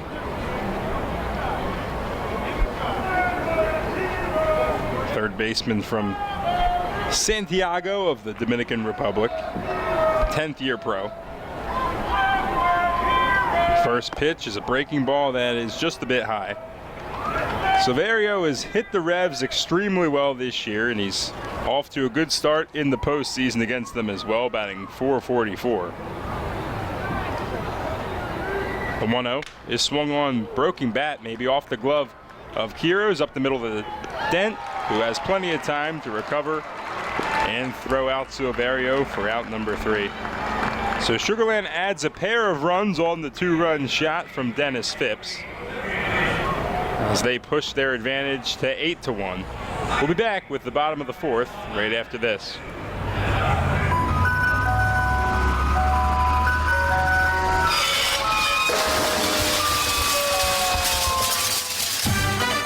Tired of hearing that music?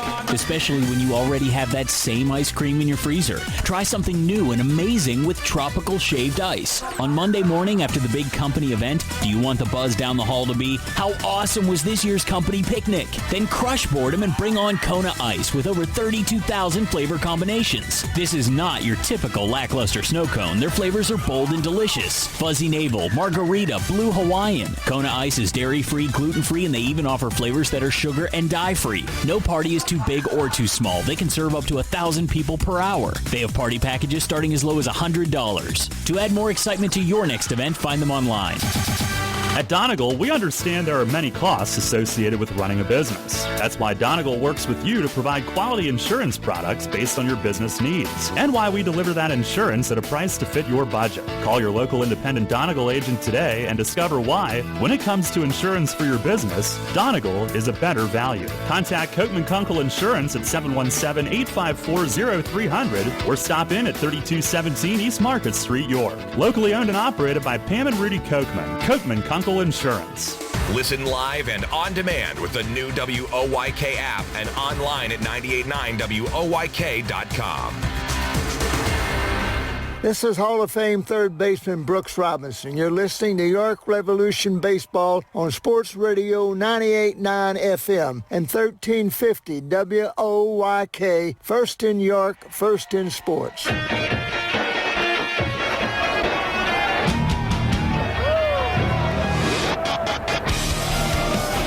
8-1 our scores. We head to the bottom of the 4th inning. First pitch to Telvin Nash is taken for strike 1. Revs down big in this one, but Diamond Doug is fearlessly willing the crowd back in and pumping them up. As we said, work to be done. 0-1 the count to Nash. Pitch is swung on and missed. Dropped a changeup in there at 83. Nash having a real good postseason after the historic regular season. .429 average with a home run and 2 runs batted in. Hit a home run back in game 1.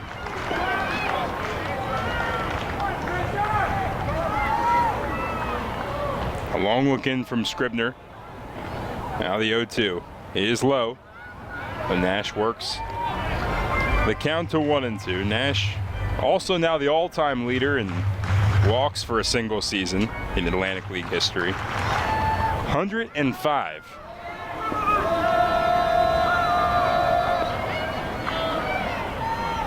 The wind and the 1-2, it's high. And Nash works it to 2-2. It was a 2-for-2 performance with 3 walks and a home run in game 1, 0-for-4 in game 2. He's already doubled today in his first at-bat. Came around the score, the Revs' only run. The 2-2 is swung on and missed. He got him. And it was a change up again from Scribner as he strikes out Nash for out number 1.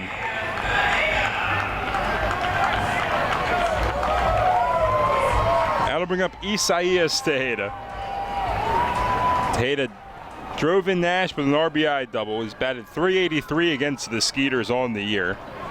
But just .143 so far. That was his first hit, that double. Maybe it'll get him going. First pitch to Tejeda is high. Or a very, very, very late.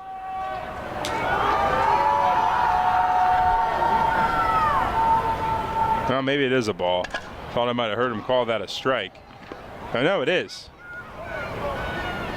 It is a called strike. Extremely delayed. And there's another delayed strike. So the count's 0-2 somehow. Tejeda is just taking his time before he digs back in. He thought it was at least 1-1, maybe 2-0, but count is 0-2. The pitch is swung on and missed. Back-to-back swinging strikeouts from the Revs' number 3 and number 4 hitters. 4 strikeouts or 5 make that for Scribner so far. Ryan Dent trying to prevent Scribner from working a 3rd consecutive 1-2-3 inning.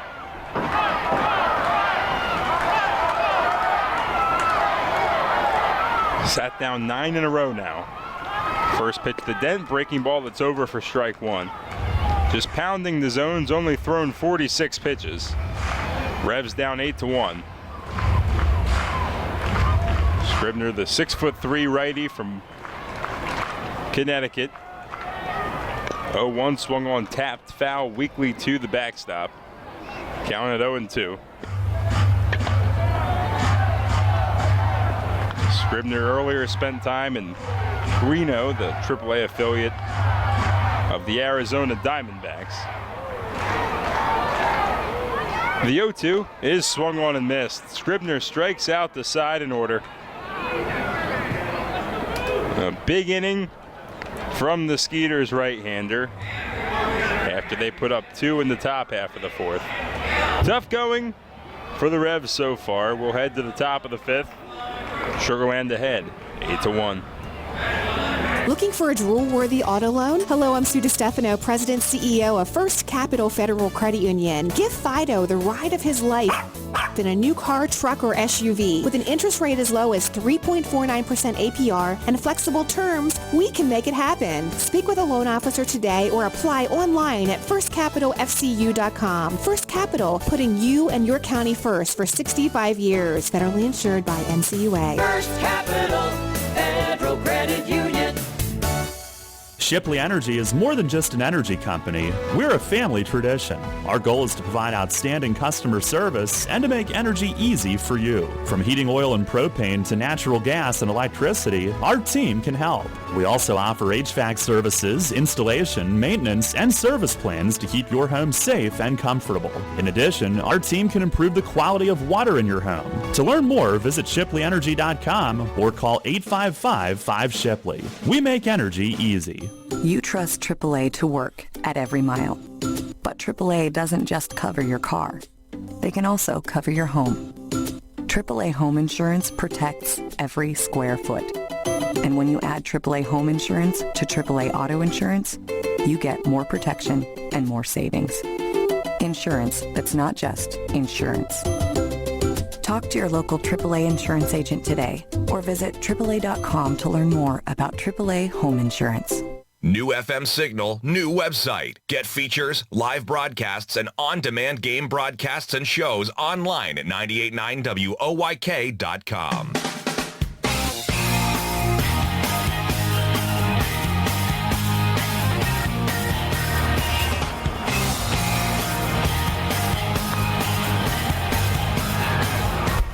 Head to the top of the 5th inning here at Peoples Bank Park. Fantastic crowd on hand today. They really came out in support. It's playoff season.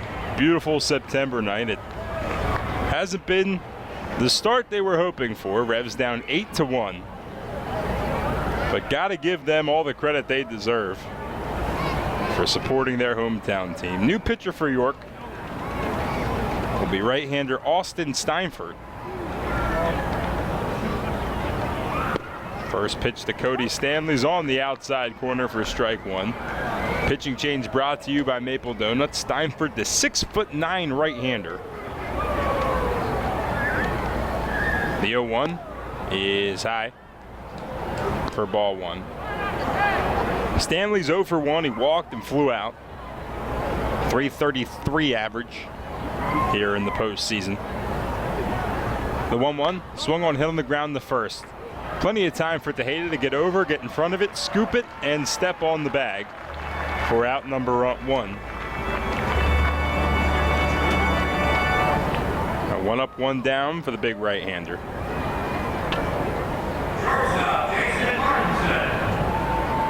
That'll bring up Jason Martinson. He's been a tough out. Homered and singled today.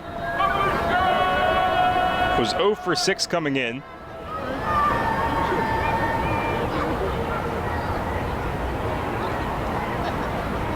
First pitch to him is right there for strike one. Change up at 79. Steinford coming in throwing strikes. Love to see that from him.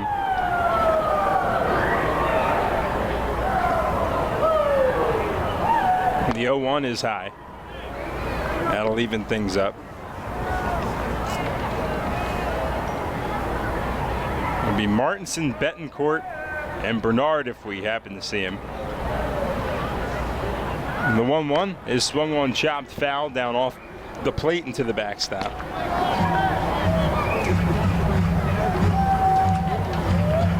And Martinson batted .210 this year at 15 home runs. .210 with a .349 on base percentage. He drew a lot of walks. He's a patient guy, but his home run came on the first pitch. The 1-2 swung on, chopped foul, past his third base coach Tavares and into the Skeeters bullpen. Professional season number 10 for Jason Martinson. Washington Nationals prospect in 2018.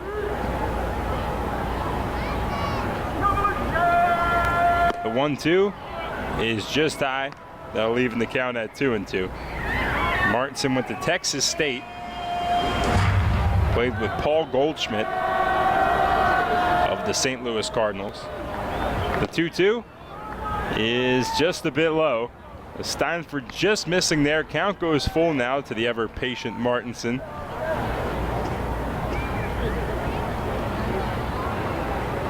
Go from the windup here.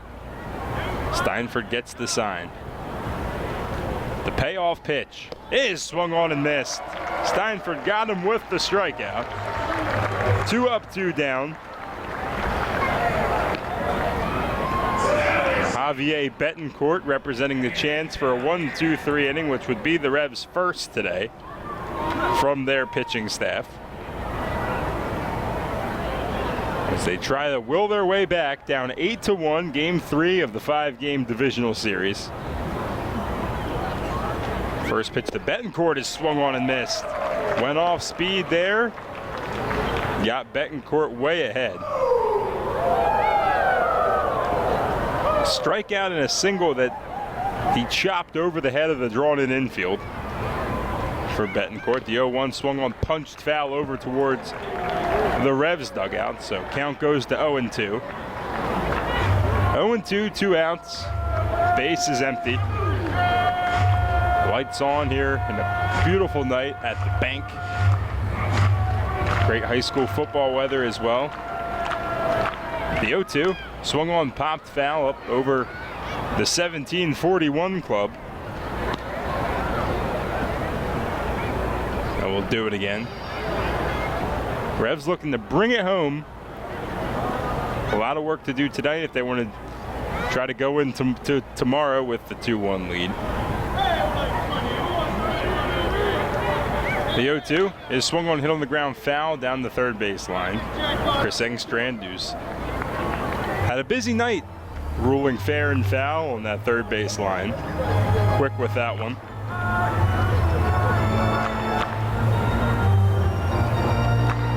They're still 0-2. Hey, all right. Yeah.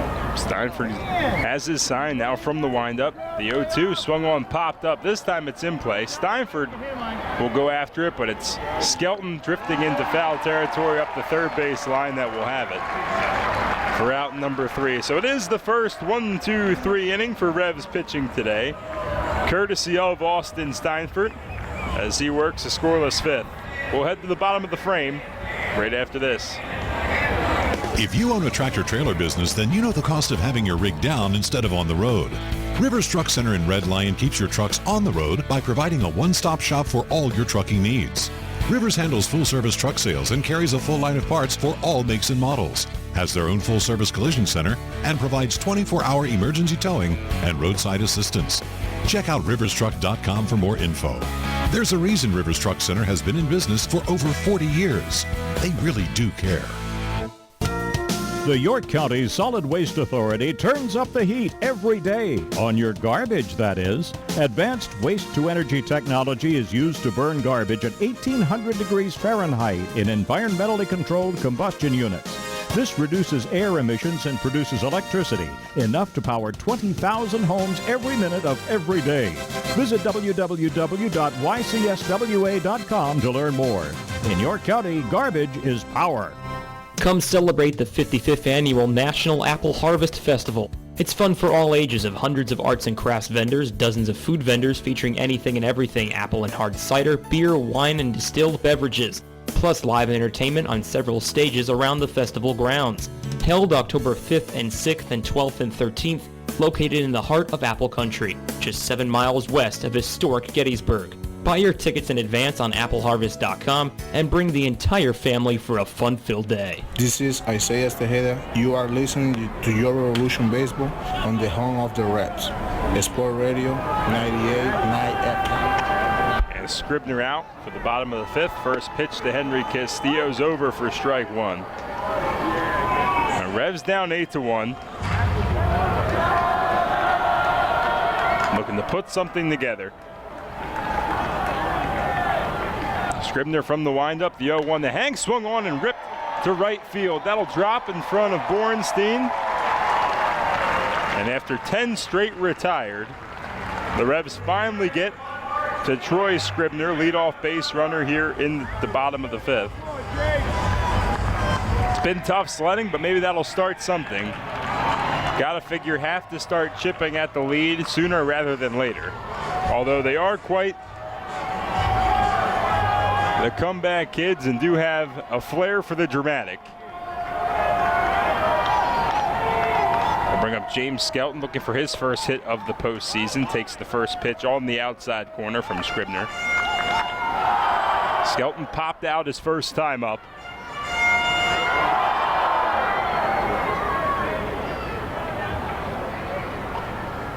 The 0-1, breaking ball, that's way outside. I'll run the count. 2-1-1. Skelton got the night off in game 2. Tejeda was in there due to his rapport with Dan Miner, who started that one. The 1-1 is taken high and inside for ball 2. Now, Skelton struggled a little bit of late. Another rock solid season both behind the plate and at the plate. The 2-1 swung on, popped in the left field. Not deep as Bernard has a read on it, gets under it, and squeezes for out number 1.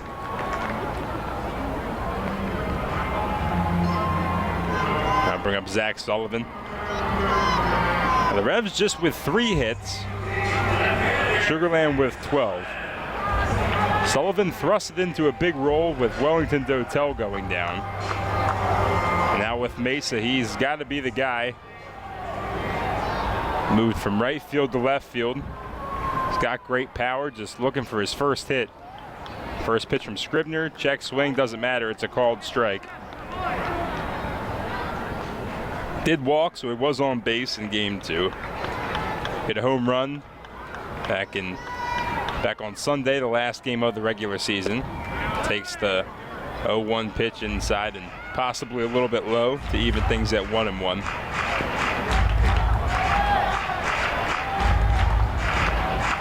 Sullivan from New York. As he swings and rips this one down the left field line, Zach Sullivan picks up his first hit of the postseason and his first extra base hit as he's in the second base standing with the double. Zach Sullivan coming through there, putting runners on second and third with just 1 out. Got a pitch that hung a little bit and drilled that thing down the left field line. And Revs looking to score their first run since the first. Alvaro Rondon, the batter, playing against his former team. He's done well. Batted .333 against them. 0 for 1 today with a line out. First pitch is taken on the high outside corner, apparently, for strike 1. Infield will play back, obviously, with the big lead, but now's the time to start chipping into it. Next pitch is swung on and missed. Goes down to a knee, swinging at the changeup early. They'll have to choke up and try to just give it a poke. Rondon, part of the championship team from Sugarland last year. The 0-2 swung on and just got a piece. Bounced off the plate and maybe off of Stanley as well. Count will stay at 0-2. This is Rondon's first start. Has to play right field, a position that not too used to. He's only had 13 career pro starts in the outfield. 0-2 swung on, lifted in the air to left field, not deep. As Bernard's there, let's see what they do with the runner. They'll fake sending him. Throw from Bernard probably would have got him. It's cut off. Runners will have to stay at second and third. A second fly out to left in this inning. And I'll take a 2-out knock from Justin Trapp to try to plate his teammates.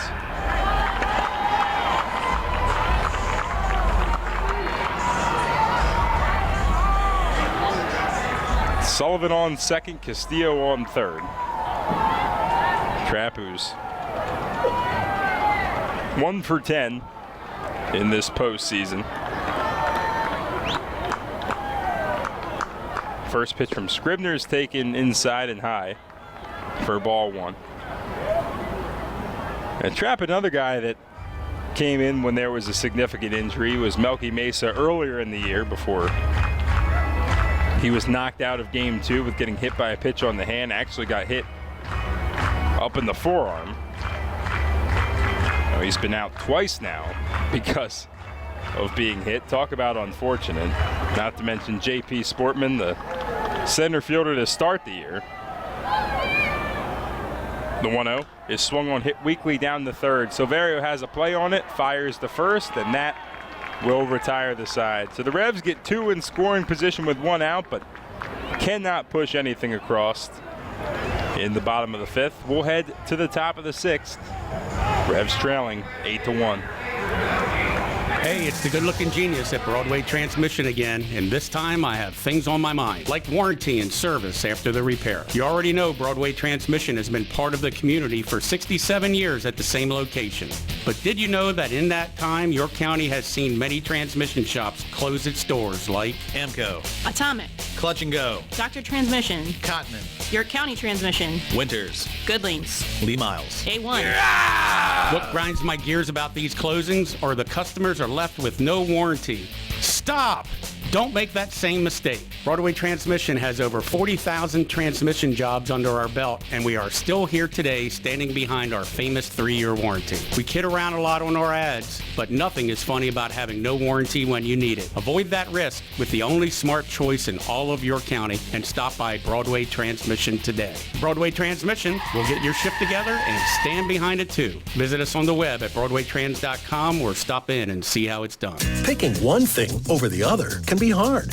Toast or avocado toast. Ooh, 4 or 5-inch heels. But with pick games from the Pennsylvania Lottery, drawn twice daily, picking's as easy as 2, 3, 4, or 5. Plus, add Wild Ball to any pick game for even more chances to win. It's simple. Hey, what'll it be? Give me a pick 2, please. Oh, and add Wild Ball. I'm feeling pretty lucky. Play pick games today from the Pennsylvania Lottery. Must be 18 or older. Please play responsibly. Benefits older Pennsylvanians every day. This is Jamison McGrain. You're listening to York Revolution Baseball on the home of the Revs, Sports Radio 98.9 FM, 1350 WOYK. First in York, first in sports.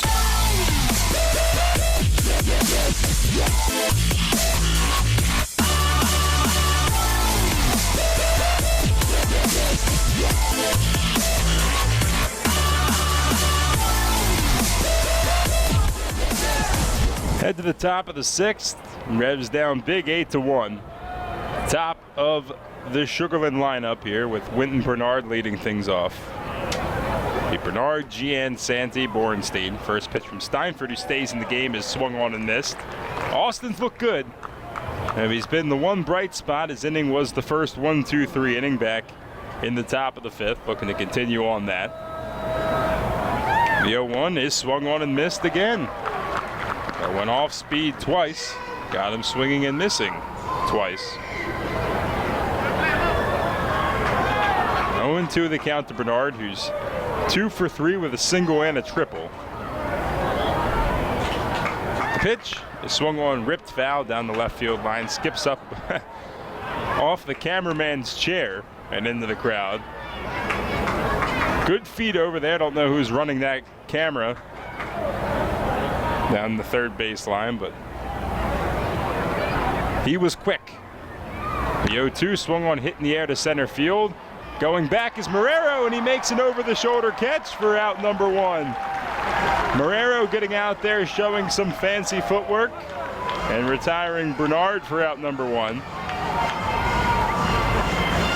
Very difficult play. Thought that one was going to drop in the shallow center, but great play by Manny from his second base position getting out there. Another guy that's been a really tough out today, Anthony Giansanti, 3 for 3 with a trio of singles. Steps to the plate. First pitch from Steinford's hit to third base. Henry's on it with one big hop. Fires to first. 5 up and 5 down for Austin Steinford. Here out of the pen, making his postseason debut.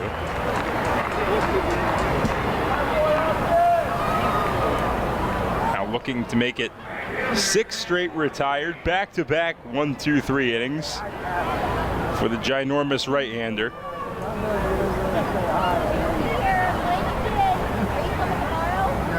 Zach Borenstein, the batter, left-handed hitter. 1 for 3 today. Grounded out, doubled, lined out, swings the first pitch and swings right through it. Steinford brought the gas right there at 89. Base is empty, 2 outs. The 0-1, breaking ball that stays high. Move the count to 1-1.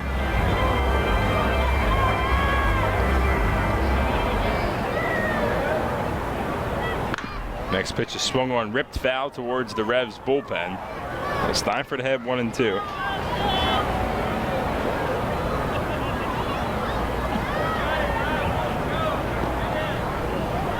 One and 2, 2 outs. Base is empty. Revs down 8-1. Now into the windup and the pitch. Breaking ball, got him. Looking for strike 3. Austin Steinford continues to dominate out of the pen today in his postseason debut. Now with 2 strikeouts, 6 up, 6 down. And in a game with not a lot to cheer about, Steinford showing a reason where he might see some more time. Revs will head to the bottom of the 6th, trailing 8-1. We'll be back right after this.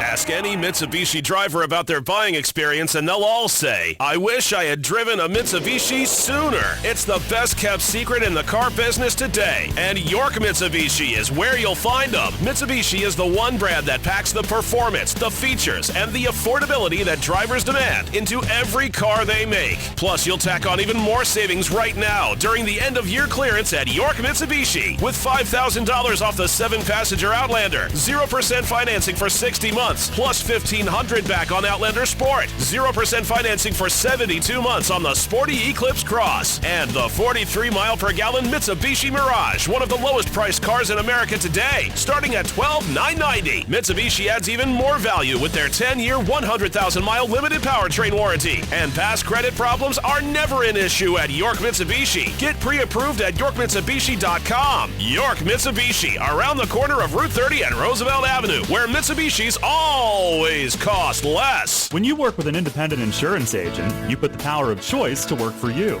Independent agents know several companies and their coverages, which means more options. And because companies like Donegal Insurance Group use the independent agent system, you not only get quality insurance, you also save money. The independent insurance agent system. Discover the power of choice. Contact Kochman Kunkel Insurance at 717-854-0300 or stop in at 3217 East Market Street, York. Locally owned and operated by Pam and Rudy Kochman. Kochman Kunkel and... First pitch here in the bottom of the 6th inning is taken for a strike by Marrero. Kind of jumped on us there. His next pitch is swung on and missed as well, so he's behind 0-2. That was the quickest start to an inning. As we've seen all year postseason, they don't play around. Have to get Darryl to cut down on some of these commercial breaks. Struggling over here.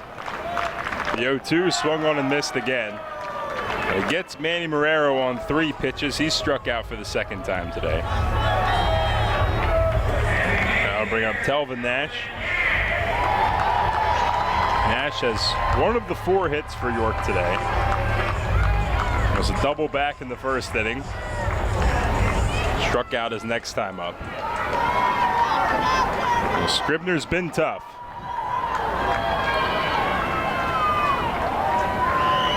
Looks for the sign now from the windup. First pitch to Nash, swung on, fouled down the right field line and out of play. Again, we will have game 4 tomorrow. Series is tied at 1-1 as of now. If the score were to maintain the same, York would have their backs up against the wall. 6:30 home game though.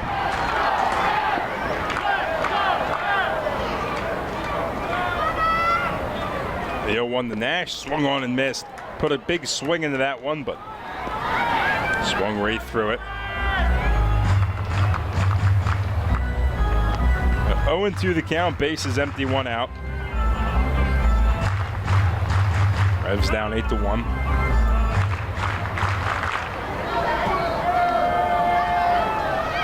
The 0-2 is inside.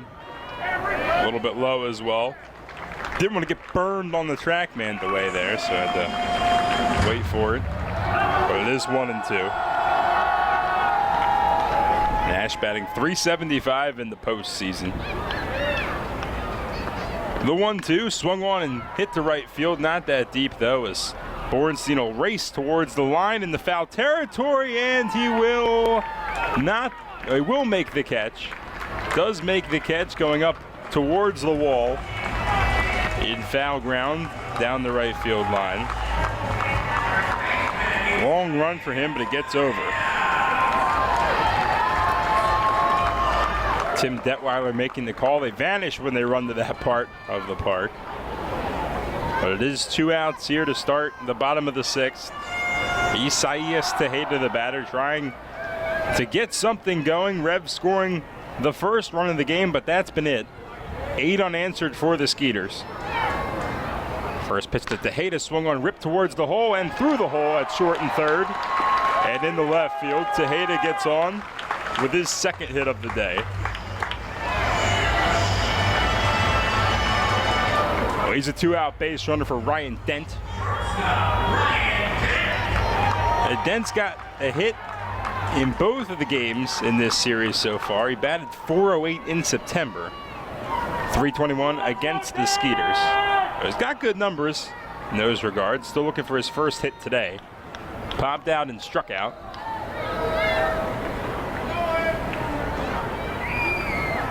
He calls time.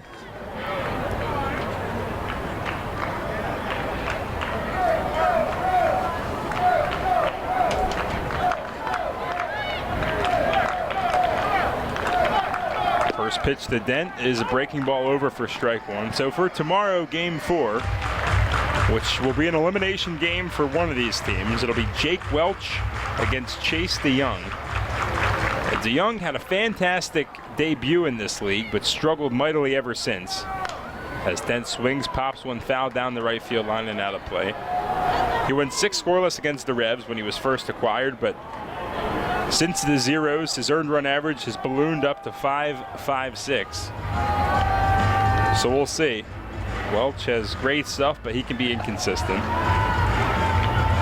0-0 record, .688 earned run average. The 0-2 breaking ball is a called strike 3.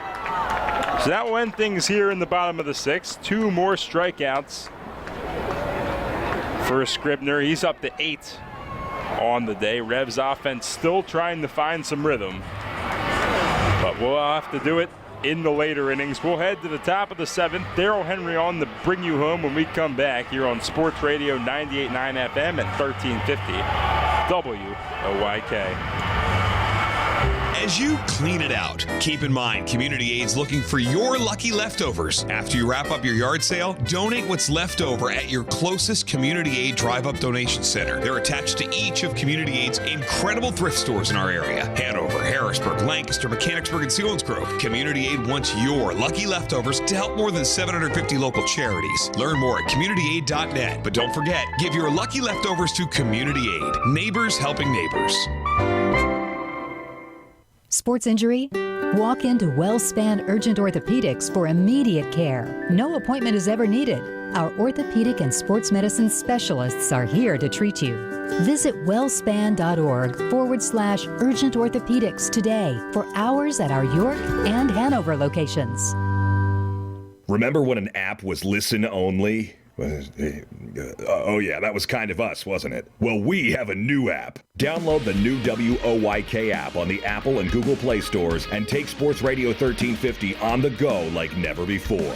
Listen on the go like always, and now get easier access to archived games and programs on demand. Watch WOYK game broadcasts on YouTube and so much more. Search the new WOYK on the Apple and Google Play stores and download today. It's not just an app, it's a lifestyle. Sports Radio 1350. First in York, first in sports. This is Justin Trapp. You're listening to York Revolution Baseball on the home of the Reds, Sports Radio 989 FM and 1350 WOYK. First in York, first in sports.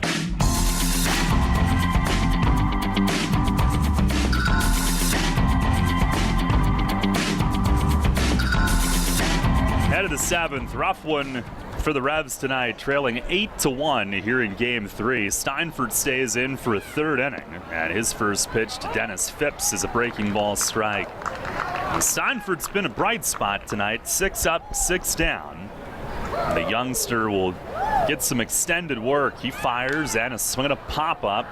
Left side, it's Castillo crossing past third into foul ground coming in, and right in front of the coach's box puts it away. Make it 7 up and 7 down for Steinfurt tonight. His first postseason action. Now Phipps retired. He has had a big night. Now 2 for 4 with a double homer, and has driven in 3. Not retired this time, and here's Albert Cordero, who tonight is 0 for 3. 0 for 10 in this series. First pitch is down low, and you'd think if Revs would hold him to 0 for 10 to this point, things would be going great. He was a terror against York this season. Takes a strike here at the knees. It is 1-1. Batted .365 against the Revs this year. Pitch, he swings and he lines it hard, center field, trap over though, and runs it down, going into deep right center. Actually had him played slightly the other way, but Trapp, when he covers his ground, often looks like he is just coasting, and that's how he made that one look. 2 down on a hard hit drive to center.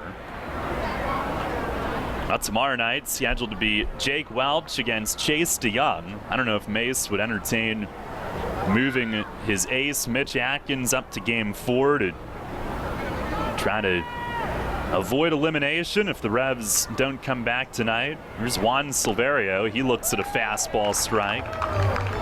Tonight, 1 for 3, RBI double and a run scored.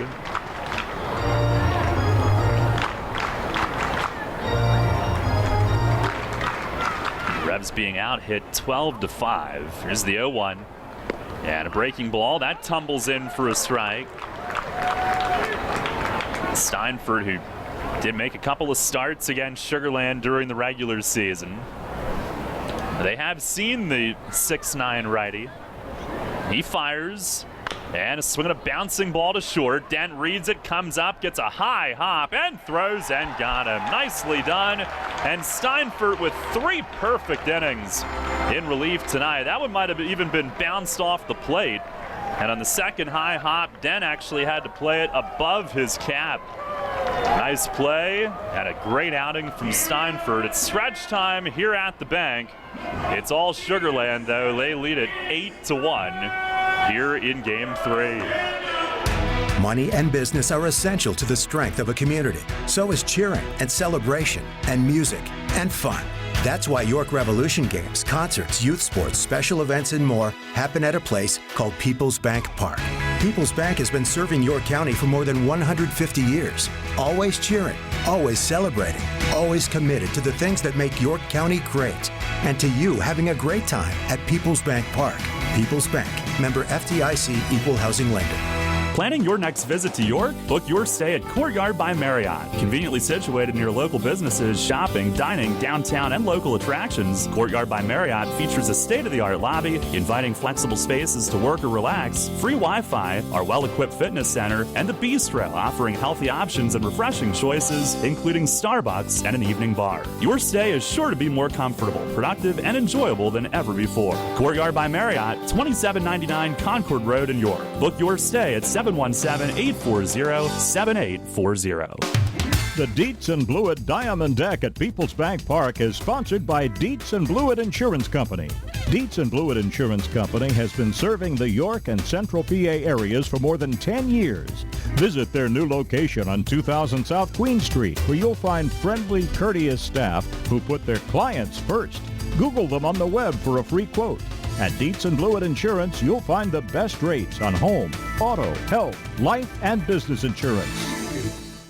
The York Revolution plays here. Sports Radio 98.9 FM and 1350 WOYK. First in York, first in sports.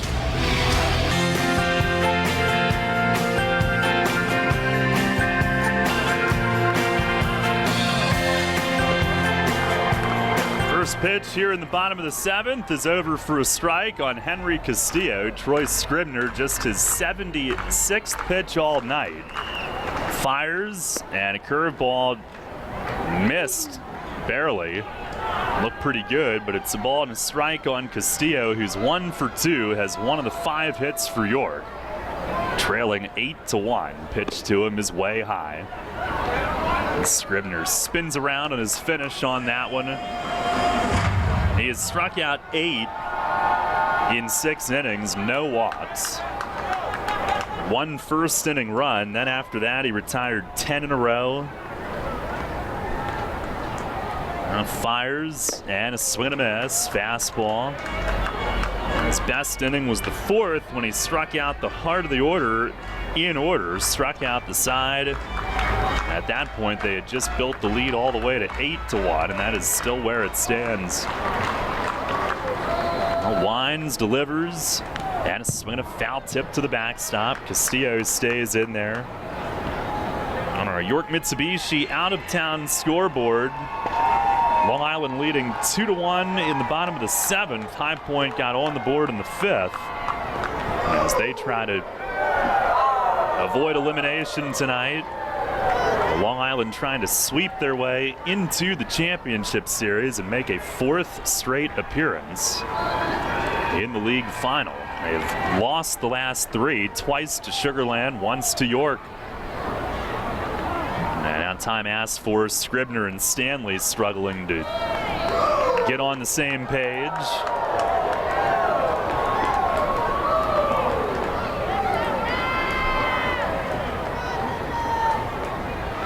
Now fires and a swing, a foul back against the net. Scribner, who's been in the majors each of the last 2 years, Angels and Diamondbacks. He won his big league debut July of 2017 against Toronto. Pitch to Castillo, he fouls this one against the net as well. Stays on a slow curve at 69 and fouls it back.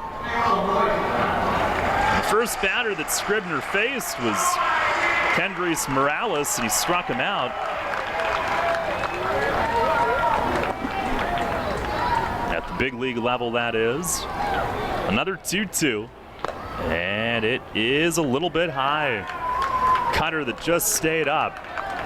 Castillo works at full, having a great at-bat to start the inning.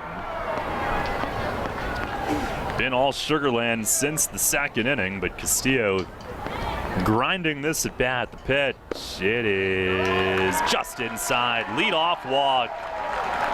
What an at-bat. The at-bat of the night for the Revs so far. So good, it's not even an official at-bat because he walks. And the first walk all night. Revs obviously in game one really took advantage of the free passes.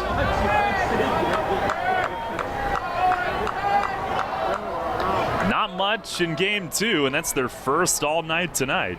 Here's Skelton. He takes just inside. He is fouled to the catcher and flied out to left.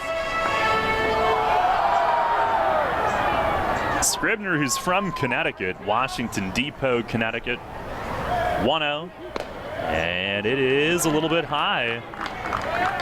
He is struggling to find the strike zone a bit here in this seventh inning. He played in college at Sacred Heart University in Connecticut. Originally signed with Houston, undrafted. Pitched to Skelton. That one tails in for a strike, a slider.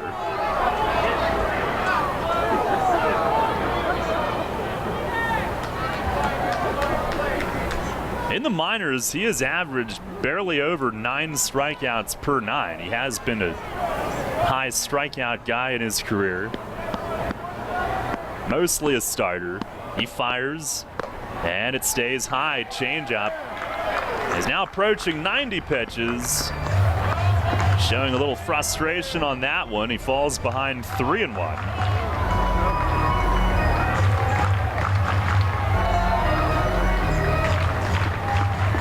Skelton caught Troy's older brother, Evan. Pitch to Skelton is in for a strike, 3-2. Evan Scribner pitched in the New Britain bullpen in recent years, and he had been in the majors as well. 3-2, swing, it's fouled back up over the roof. Evan pitched in the majors with San Diego, Oakland, and Seattle. Was with New Britain for some time last year. Revs down 8-1 here in the seventh inning. Pitch. It is down and in, just missed. Back-to-back walks and back-to-back tremendous plate appearances, Castillo and Skelton. Sugarland has right-hander Josh Martin loosening. He's the one that drilled Melky Mesa in the hand 2 nights ago. Now Stanley will visit with Scribner before they face Zach Sullivan. By the way, our WellSpan Sports Medicine injury report.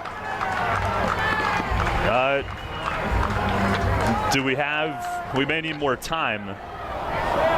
Dotel with the hand, Mesa with the hand, although not broken, could return this weekend, we hope. Nina with the elbow tear as the ball is loose from the Skeeters bullpen. Judy now, the re-aggravated groin strain. And then the ones from earlier. Here is Sullivan. First pitch, swinging and a high pop-up.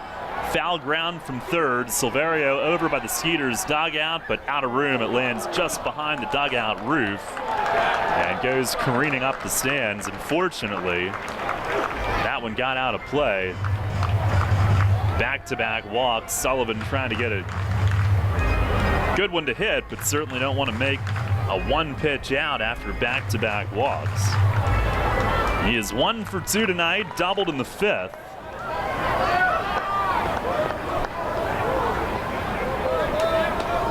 Scribner the stretch, the 0-1, and it is a called strike on the outer half, down in the zone.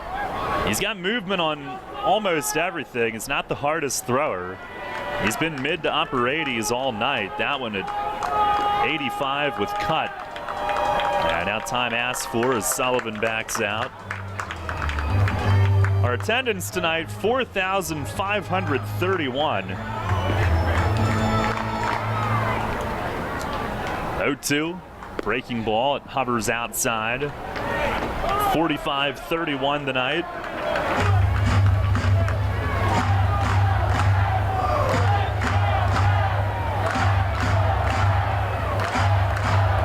still into it. A lot of credit to Revs fans. They're down 7. Pitch, it is a breaking ball in the dirt. Sullivan started to flinch but stopped. 2-2.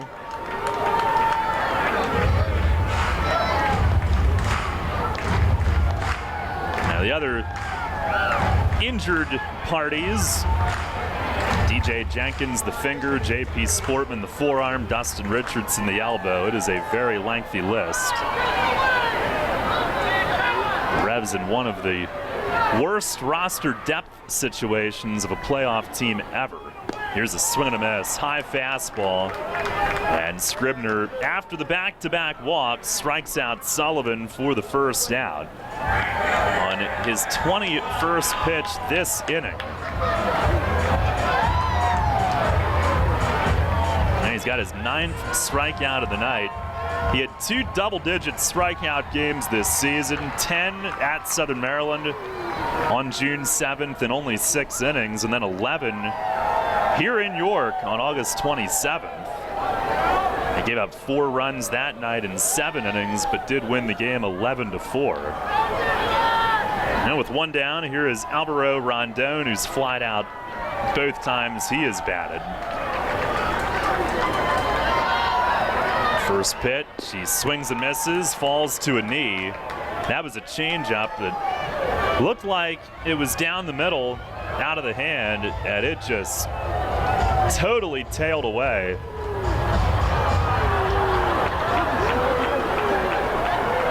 Pretty nasty changeup right there. 0-1, fastball in, Rondon jumps back.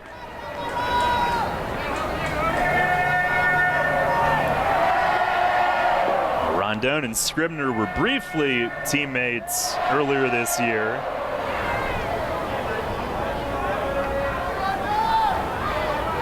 One, and a swing and a ground ball to first. Cordero's got it, throws to second, back to first. Rondon beats that. They get the fielder's choice at second, 3-6 on that out. And Rondon beats the return to first. It'll be first and third for Justin Trapp. 2 outs here in the 7th. And the next pitch will be Scribner's 100th of the night. 4 times this year he's gone over 100. His high was 119 2 weeks ago. Revs down 8-1 here in the 7th inning in Game 3. Skeeters, after the Revs won the first game, trying to go up 2-1 in this series.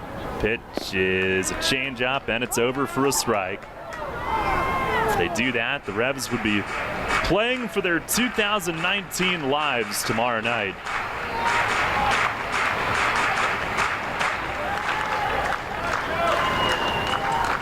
There's the 0-1 swing, and it's fouled off up onto the roof on the first base side. 2 strikes to Trapp. Tonight is flied to right and twice grounded out to third. By the way, after our game tonight, Keystone kickoff airs.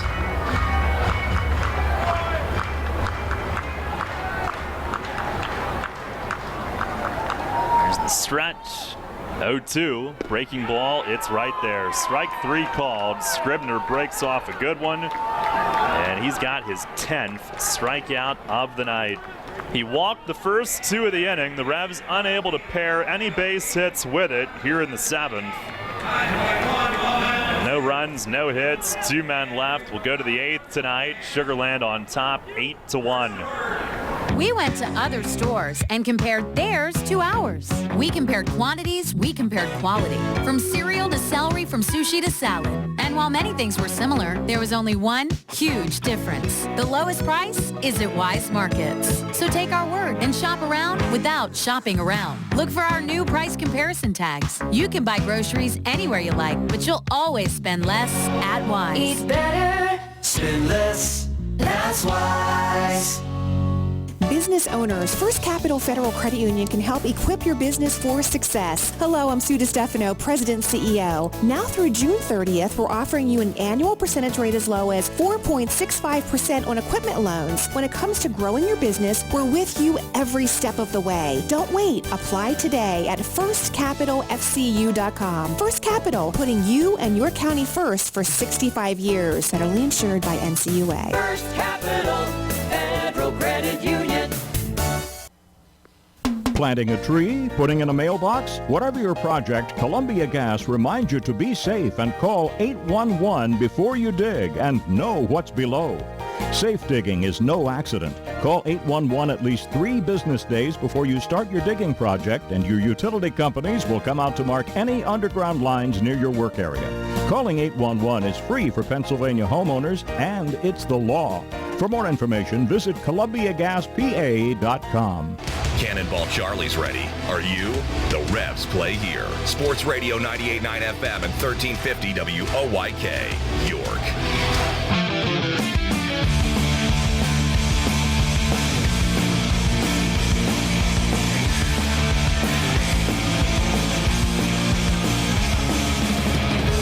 Head of the 8th inning, Austin Steinfurt, who obviously had been starting for the Revs at times late in the year. He will continue into a 4th inning here in relief. 3 perfect so far, and only at 32 pitches.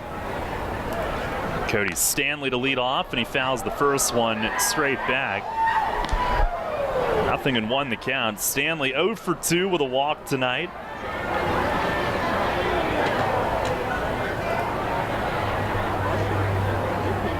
Martinson and Betancourt will follow. Stanley grounded out against Steinfurt. And Austin delivers a breaking ball strike here. Jumps ahead 0-2. The first batter that Steinfurt faced got him to ground out to first base back in the 5th.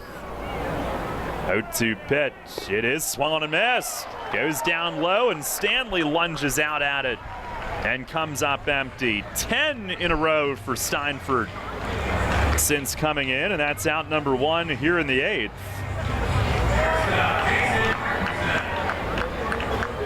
I'll bring up Jason Martinson, who's 2 for 3, home run that opened the scoring for Sugarland back in the 2nd inning.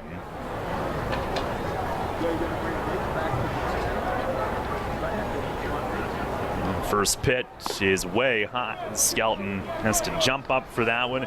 He had to jump up to almost Steinfurt's height to catch that pitch.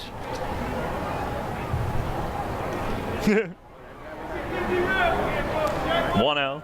And that is a called strike on the inside corner.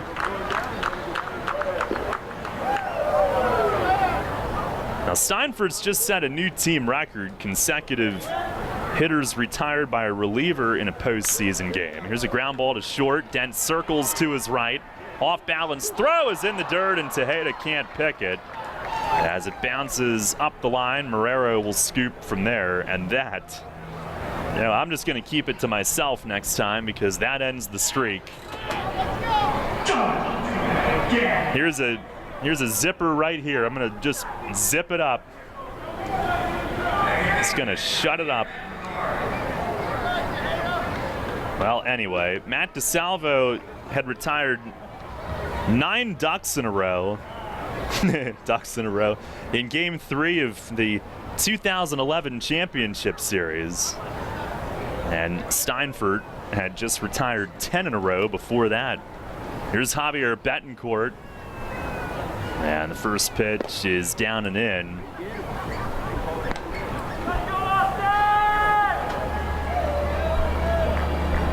Call that an infield hit for Martinson, with Dent having to circle and charge to his right.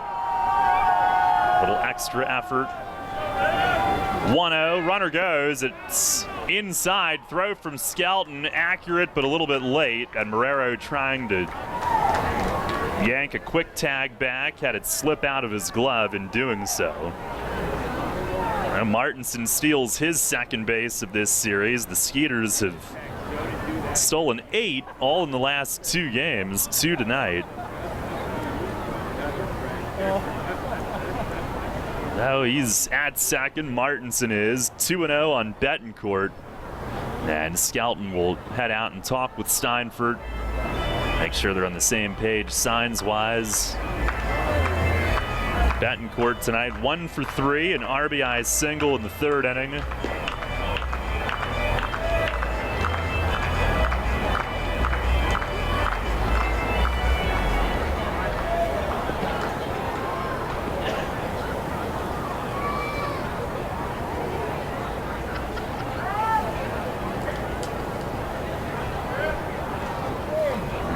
Hanging out near the bag at second to keep him honest. The 2-0 and a line smash foul down toward the Sugarland bullpen. It rebounds out into left field. It is foul, 2-1.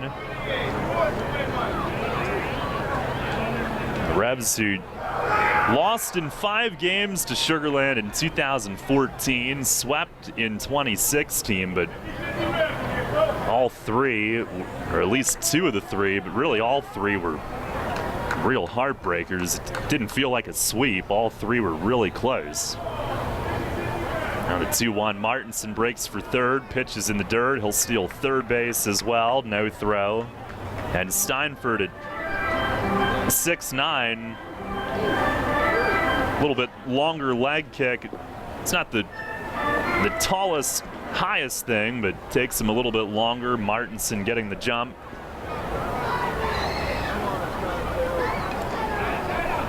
Now these new rules, you can turn a single into a triple awfully quickly. The 3-1, and it misses high. Now Betancourt is on base on the walk. That is only the second walk issued by Revs pitching tonight. Sugarland had 12 hits in the first 4 innings, building their 8-1 lead.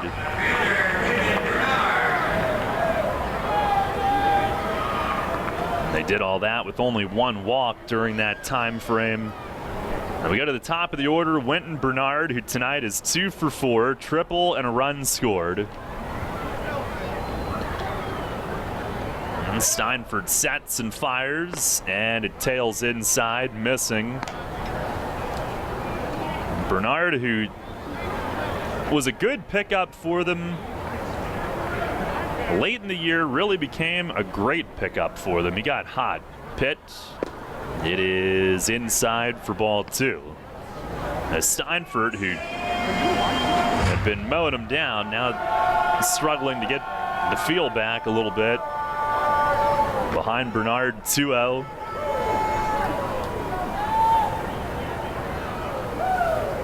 And now the pitch. That is high and away. 3 balls and no strikes. Bernard, who started this year in the Cubs system. They've added 278 at AA and AAA, but was released. Pitch. He swings on 3-0, skies it to left. It is deep, but Sullivan's got it lined up. Front of the warning track, catch is made. They'll tag from third. Throw goes into second, and Martinson comes home and scores. It is 9-1. Sac fly for Bernard, and a 3-0 green light with the 8-1 lead makes it 9-1. And here is Anthony Jansanti.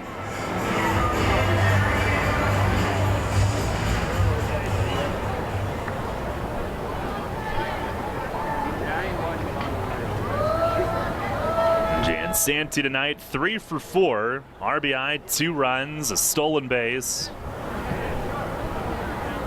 And Steinfurt to the plate. It is down and in.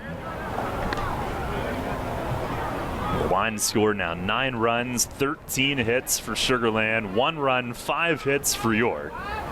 Revs had the first run of the night in the first inning. The 1-0 and a swing and a miss. Great change up there. The bank was rocking early as Duke worked out a first inning trouble. Revs grabbed a 1-0 lead on Tejeda's double. But since then, all Sugarland 1-1 and a check swing, and the plate on Grasso said Jansanti went too far on it. 1-2. Slider down, couldn't stop himself. Betancourt had started to get some freedom from first and looked like he was going to run. I think Fletch had hollered to step off, but Steinford made the pitch, got a good result. 1-2, and a swing and a foul tip as that bounces to the backstop.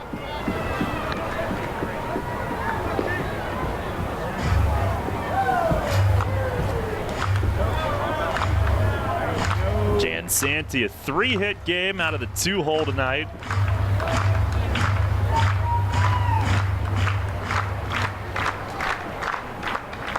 Another 1-2, and a check swing foul back upstairs as that bounces out of the upper deck down in front. Jansanti at one point started this season 0 for 27. He ended up finishing off at .252 batting. Pitch, and a swing and a miss. Steinford goes back to the hard stuff, and at 88 with his delivery at 6'9", probably looks more like 90 to 91 with that extra length, and he blows them away. 4 strong innings. He does allow a run here in the 8th. 1 infield hit, 1 man left. We go to the bottom of the 8th inning. Sugarland leading 9-1. Home of the judgment-free zone, Planet Fitness is your home away from home plate this baseball season with 2 convenient locations in York. Planet Fitness offers a clean, comfortable environment, tons of cardio and strength equipment, free fitness training to all members, and extended hours for those early risers or late-night treadmill triumphanters. And best of all, you get all this for just $10 a month. Join in club or online at planetfitness.com. Facing a legal issue can be a frightening time. What's my course of action? How do I know who to call? Fortunately, the York County Bar Association makes it easy. Now, you only need to make one call to find the right lawyer for you. Call the York County Bar Association and let us help you find the right lawyer with our Attorney Connection Lawyer Referral Service. Just call 854-8755 or visit yorkbar.com. Don't hesitate in getting the help you need. Contact the York County Bar Association and let us help you find the right attorney at the right time. You trust AAA to work at every mile. But AAA doesn't just cover your car. They can also cover your home. AAA Home Insurance protects every square foot. And when you add AAA Home Insurance to AAA Auto Insurance, you get more protection and more savings. Insurance that's not just insurance. Talk to your local AAA insurance agent today or visit AAA.com to learn more about AAA Home Insurance. This is Melky Mesa. You listen to Your Revolution Baseball on the home of the Reds, Sport Radio 98.9 FM and 1350 WOYK. First in your, first in sport.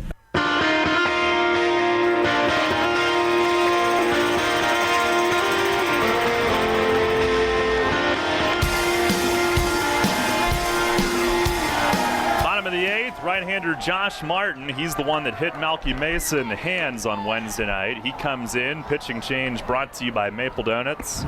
Manny Marrero up first. He takes the first pitch strike. It's a 9-1 Sugarland lead. Scribner goes 7, strikes out 10, walked 2, allowed 1 run on 5 hits. Here's the 0-1. And Marrero swings and pops it up. At second base, Betancourt zigzagging under it, comes to a stop and waits and makes the grab. And there's 1 away. And Marrero hitless in 4 ABs tonight. I'm going to bring up Talvin Nash. Nash 1 for 3, a double in the first, scored.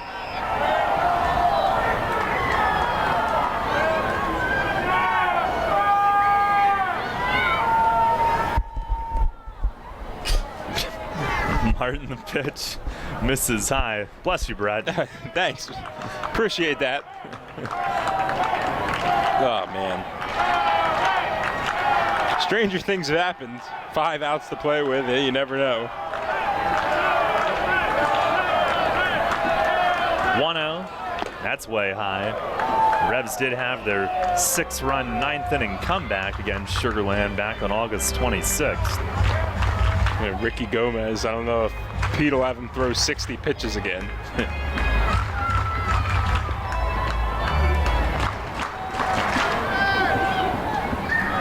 2-0, and it is over for a strike.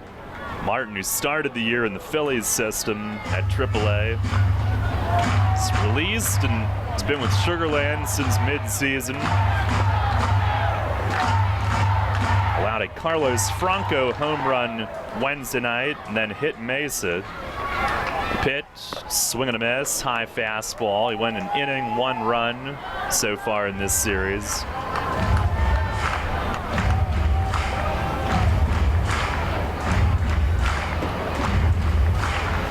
Solid arm out of their bullpen this season. Overall, he was 3-0 with a 377 in 25 outings as time is asked for at the plate.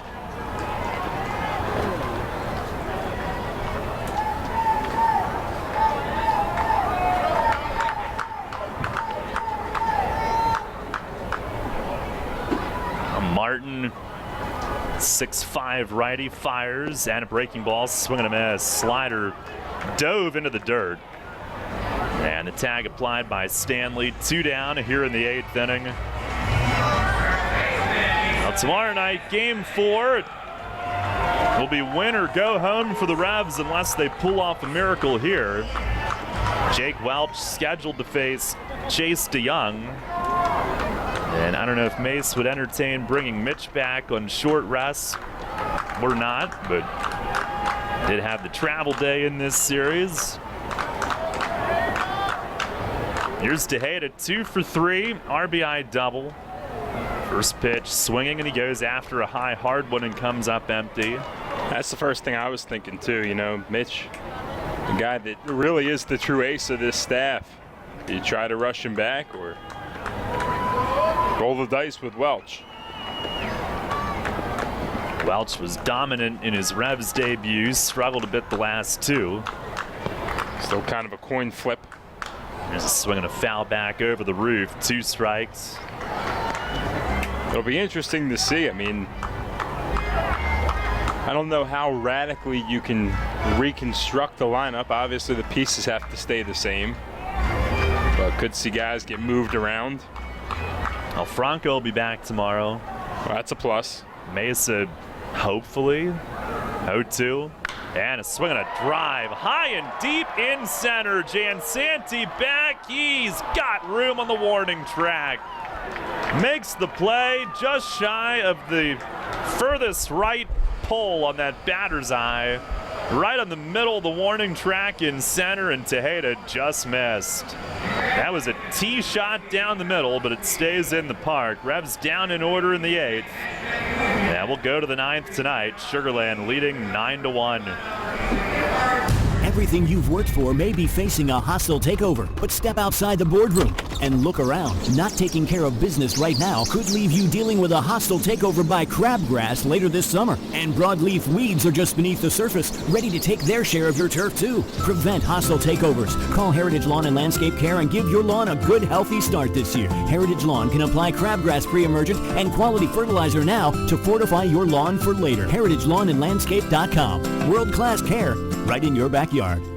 Want to give your child the best birthday ever without hosting, planning, or cleanup work? Book a York Revolution birthday party at People's Bank Park. Parties include 2 hours of all-you-can-eat Kessler's hot dogs and pizza, goodie bags for all guests, and Penn State Children's Hospital playground wristbands. The birthday child gets a custom Revs jersey and throws out a first pitch, and the whole crowd sings happy birthday before the party enjoys a customized Revs birthday cake. Birthdays at a Revs game. Best birthday ever. Details at YorkRevolution.com or 717-801-HITS.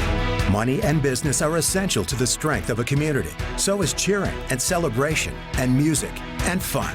That's why York Revolution games, concerts, youth sports, special events, and more happen at a place called People's Bank Park. People's Bank has been serving York County for more than 150 years. Always cheering, always celebrating, always committed to the things that make York County great, and to you having a great time at People's Bank Park. People's Bank, member FDIC, equal housing lender. Catch the Revs all season on Sports Radio 98.9 FM and 1350 WOYK. First in York, first in sports.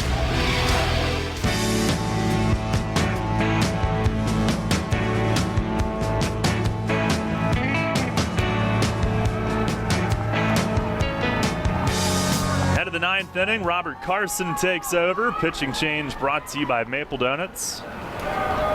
It is 9-1 Sugarland as they look for a 2-1 lead. And Carson will face 3-4-5. Borenstein up first. First pitch is down and away, a slider. And Rob made his postseason debut Wednesday night. Inning and a third scoreless. He actually walked the first two. One with 2 outs in the 7th, but picked him off.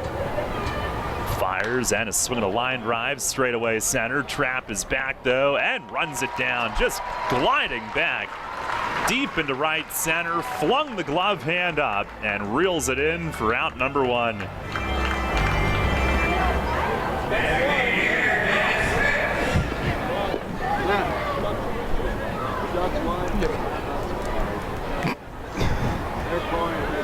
Here's Dennis Phipps. What is going on here? I don't know. Does he not know he showed us the wrong side, or was he doing it on purpose? I don't know. As Phipps swings and dribbles a foul over by the third base dugout. It's Gibson, by the way. Thank you. You're welcome. Daniel Gibson. Brian showed us the wrong side of the paper. Has he done that before? Like, was he doing it on purpose? No. I mean, he was looking right at it. There's a swing and a tap foul, third base side again. Phipps, who's 2 for 4 tonight, RBI double, 2-run homer.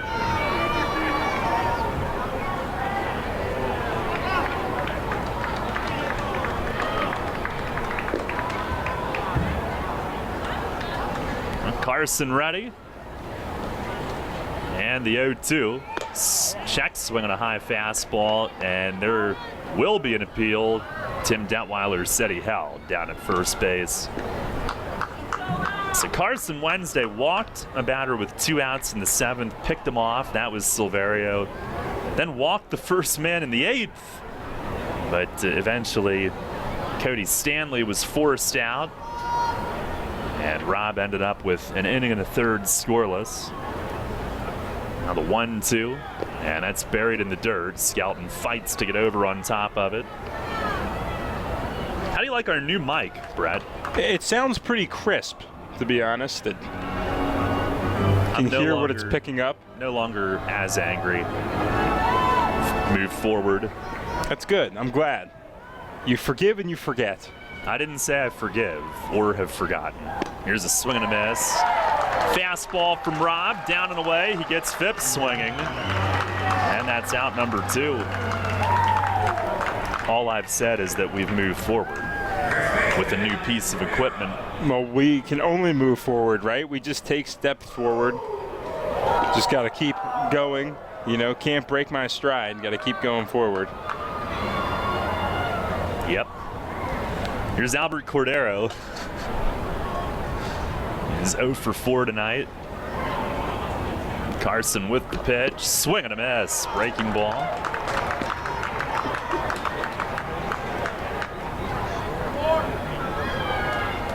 Revs will need 8 in the 9th.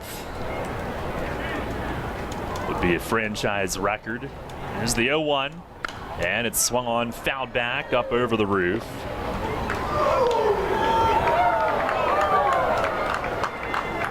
Well, we knew we'd be here tomorrow night one way or the other. The Revs will be trying to force there to be a Sunday afternoon. Unless they score 8 in the 9th here. Unless. Never know. 0-2. And a swing, a ground ball. Carson, a great grab. Reaching down to the dirt. Runs toward first and underhands it to Tejeda. And Rob runs off the mound with a 1-2-3 9th inning. Last chance for the Revs in Game 3. They're going to need to set some records. We go to the bottom of the 9th inning, trailing 9-1. Hear that? It's the sound of summer. Sound nice? Call Kona Ice. We do it all. Schools, sporting events, parties, both corporate and birthday. You name it, we'll be there. We bring the party to you. If you need a little bit of fun in your life, we're the shaved ice truck for you. Oh, and we fundraise too. This summer, cool down with Kona Ice. Give us a call at 1-800-KONA-ICE or visit us online at www.kona-ice.com. Kona Ice. Flavor our world. We were with you when you were struggling with the challenges of being a young athlete, before the challenges of keeping fit while working 9 to 5, and long before Pilates and Zumba were even a thing. Flying Feet. Flying Feet Sports Shoes outfitted you as a young athlete. When you slipped into a new sport practically every season, you learned a lot and you grew strong. Now that you're an adult, why stop? Flying Feet has the brands and the styles that will increase your performance no matter how you choose to maintain your fitness. Just like when you were a kid, when you shop Flying Feet, you know you'll walk away with the best fit and natural comfort. Flying Feet stocks fitness shoes and all kinds of fitness gear. So, what do you do these days? Trail walking? Working out on the track, on the street, in the gym? Sign up for exercise classes like Pilates, Zumba, or need shoes for weightlifting? It doesn't matter what you're into, you can always count on Flying Feet. It's the one sportswear specialty store that's truly ageless. Flying Feet. Flying Feet Sports Shoes, 1511 Melrose Avenue, York, just off exit 18 of I-83. This is Enoe Polanco. You're listening to Your Revolution Baseball on the home of the Red, Sport Radio 98.9 FM and 1350 WOYK, first in your, first in sport.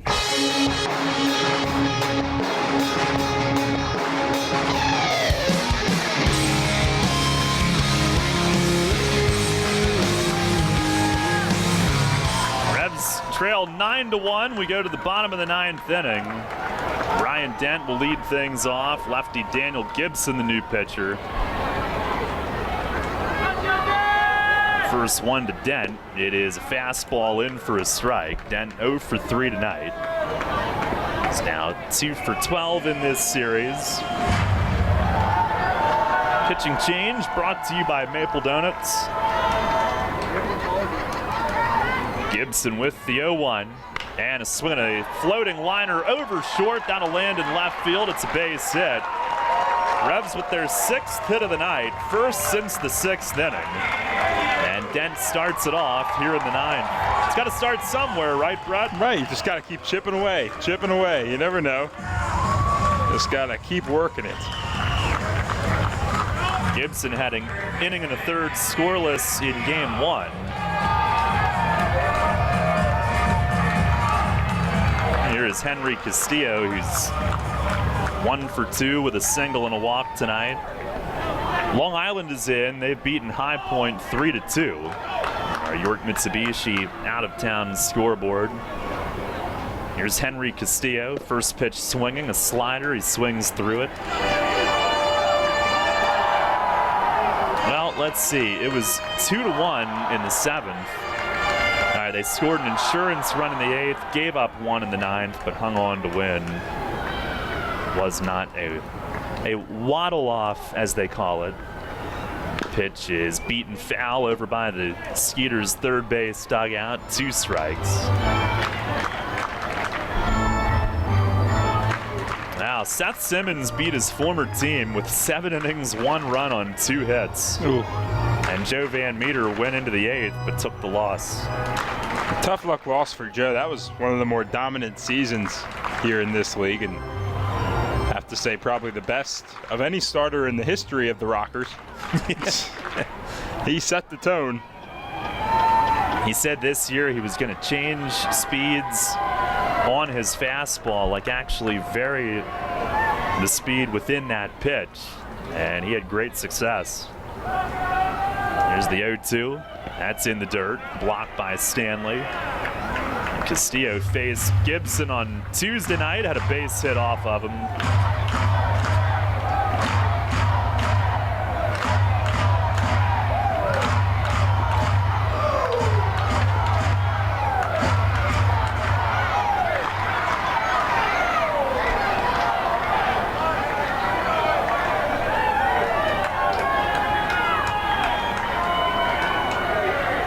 Now 1-2. Swing and a miss. Fastball up. And Gibson with the strikeout, 92. That is the 12th strikeout tonight for Sugarland pitching.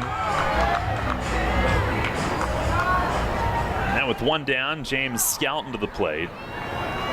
Skelton 0 for 2 tonight with a walk.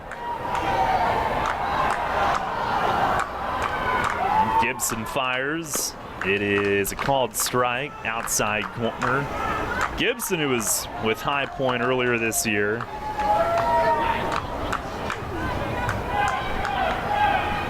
Even before that, he was in the Diamondbacks system to begin the year. There's the 0-1, and a swing and a high fly deep the other way, but foul in left. Skelton launching that one out onto Arch Street, but foul over the seats, 0-2. Gibson 4 outings at Double-A Jackson with the Diamondbacks earlier this year, then 12 outings with High Point. Traded to Sugarland for a player to be named later. A really good year with Sugarland. He fires, and a swing and a soft tap toward first. Cordero comes up, gloves, takes it back to the bag. 2 down, Dent goes to second. Revs down to their final out here in Game 3. And the batter will be Zach Sullivan, who tonight is 1 for 3 with a double.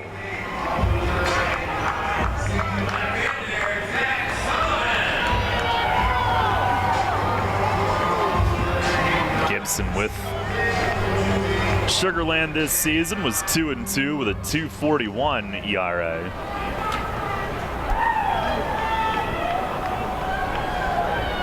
All right, here's Sullivan trying to keep it alive in Game 3. Revs down big though, 9-1. And Gibson with the pitch. It is swung on and fouled back over the roof. Fastball registering at 95. Foul bounces down out of the upper deck to the front row.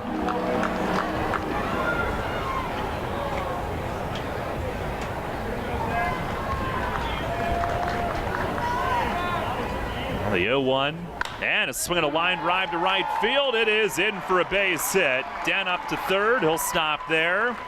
And Sullivan's got a multi-hit night. Singles the other way.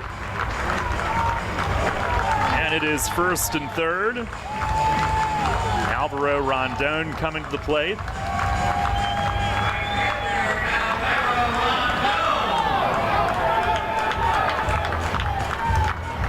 Rondon tonight 0 for 3. He'll turn around and bat from the right.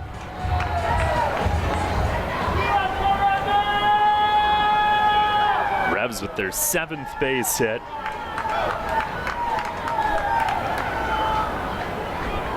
And Gibson the pitch. It is swung on, bounced off the plate. One hop back to Gibson, grabs it, fires to first, and the ball game is over.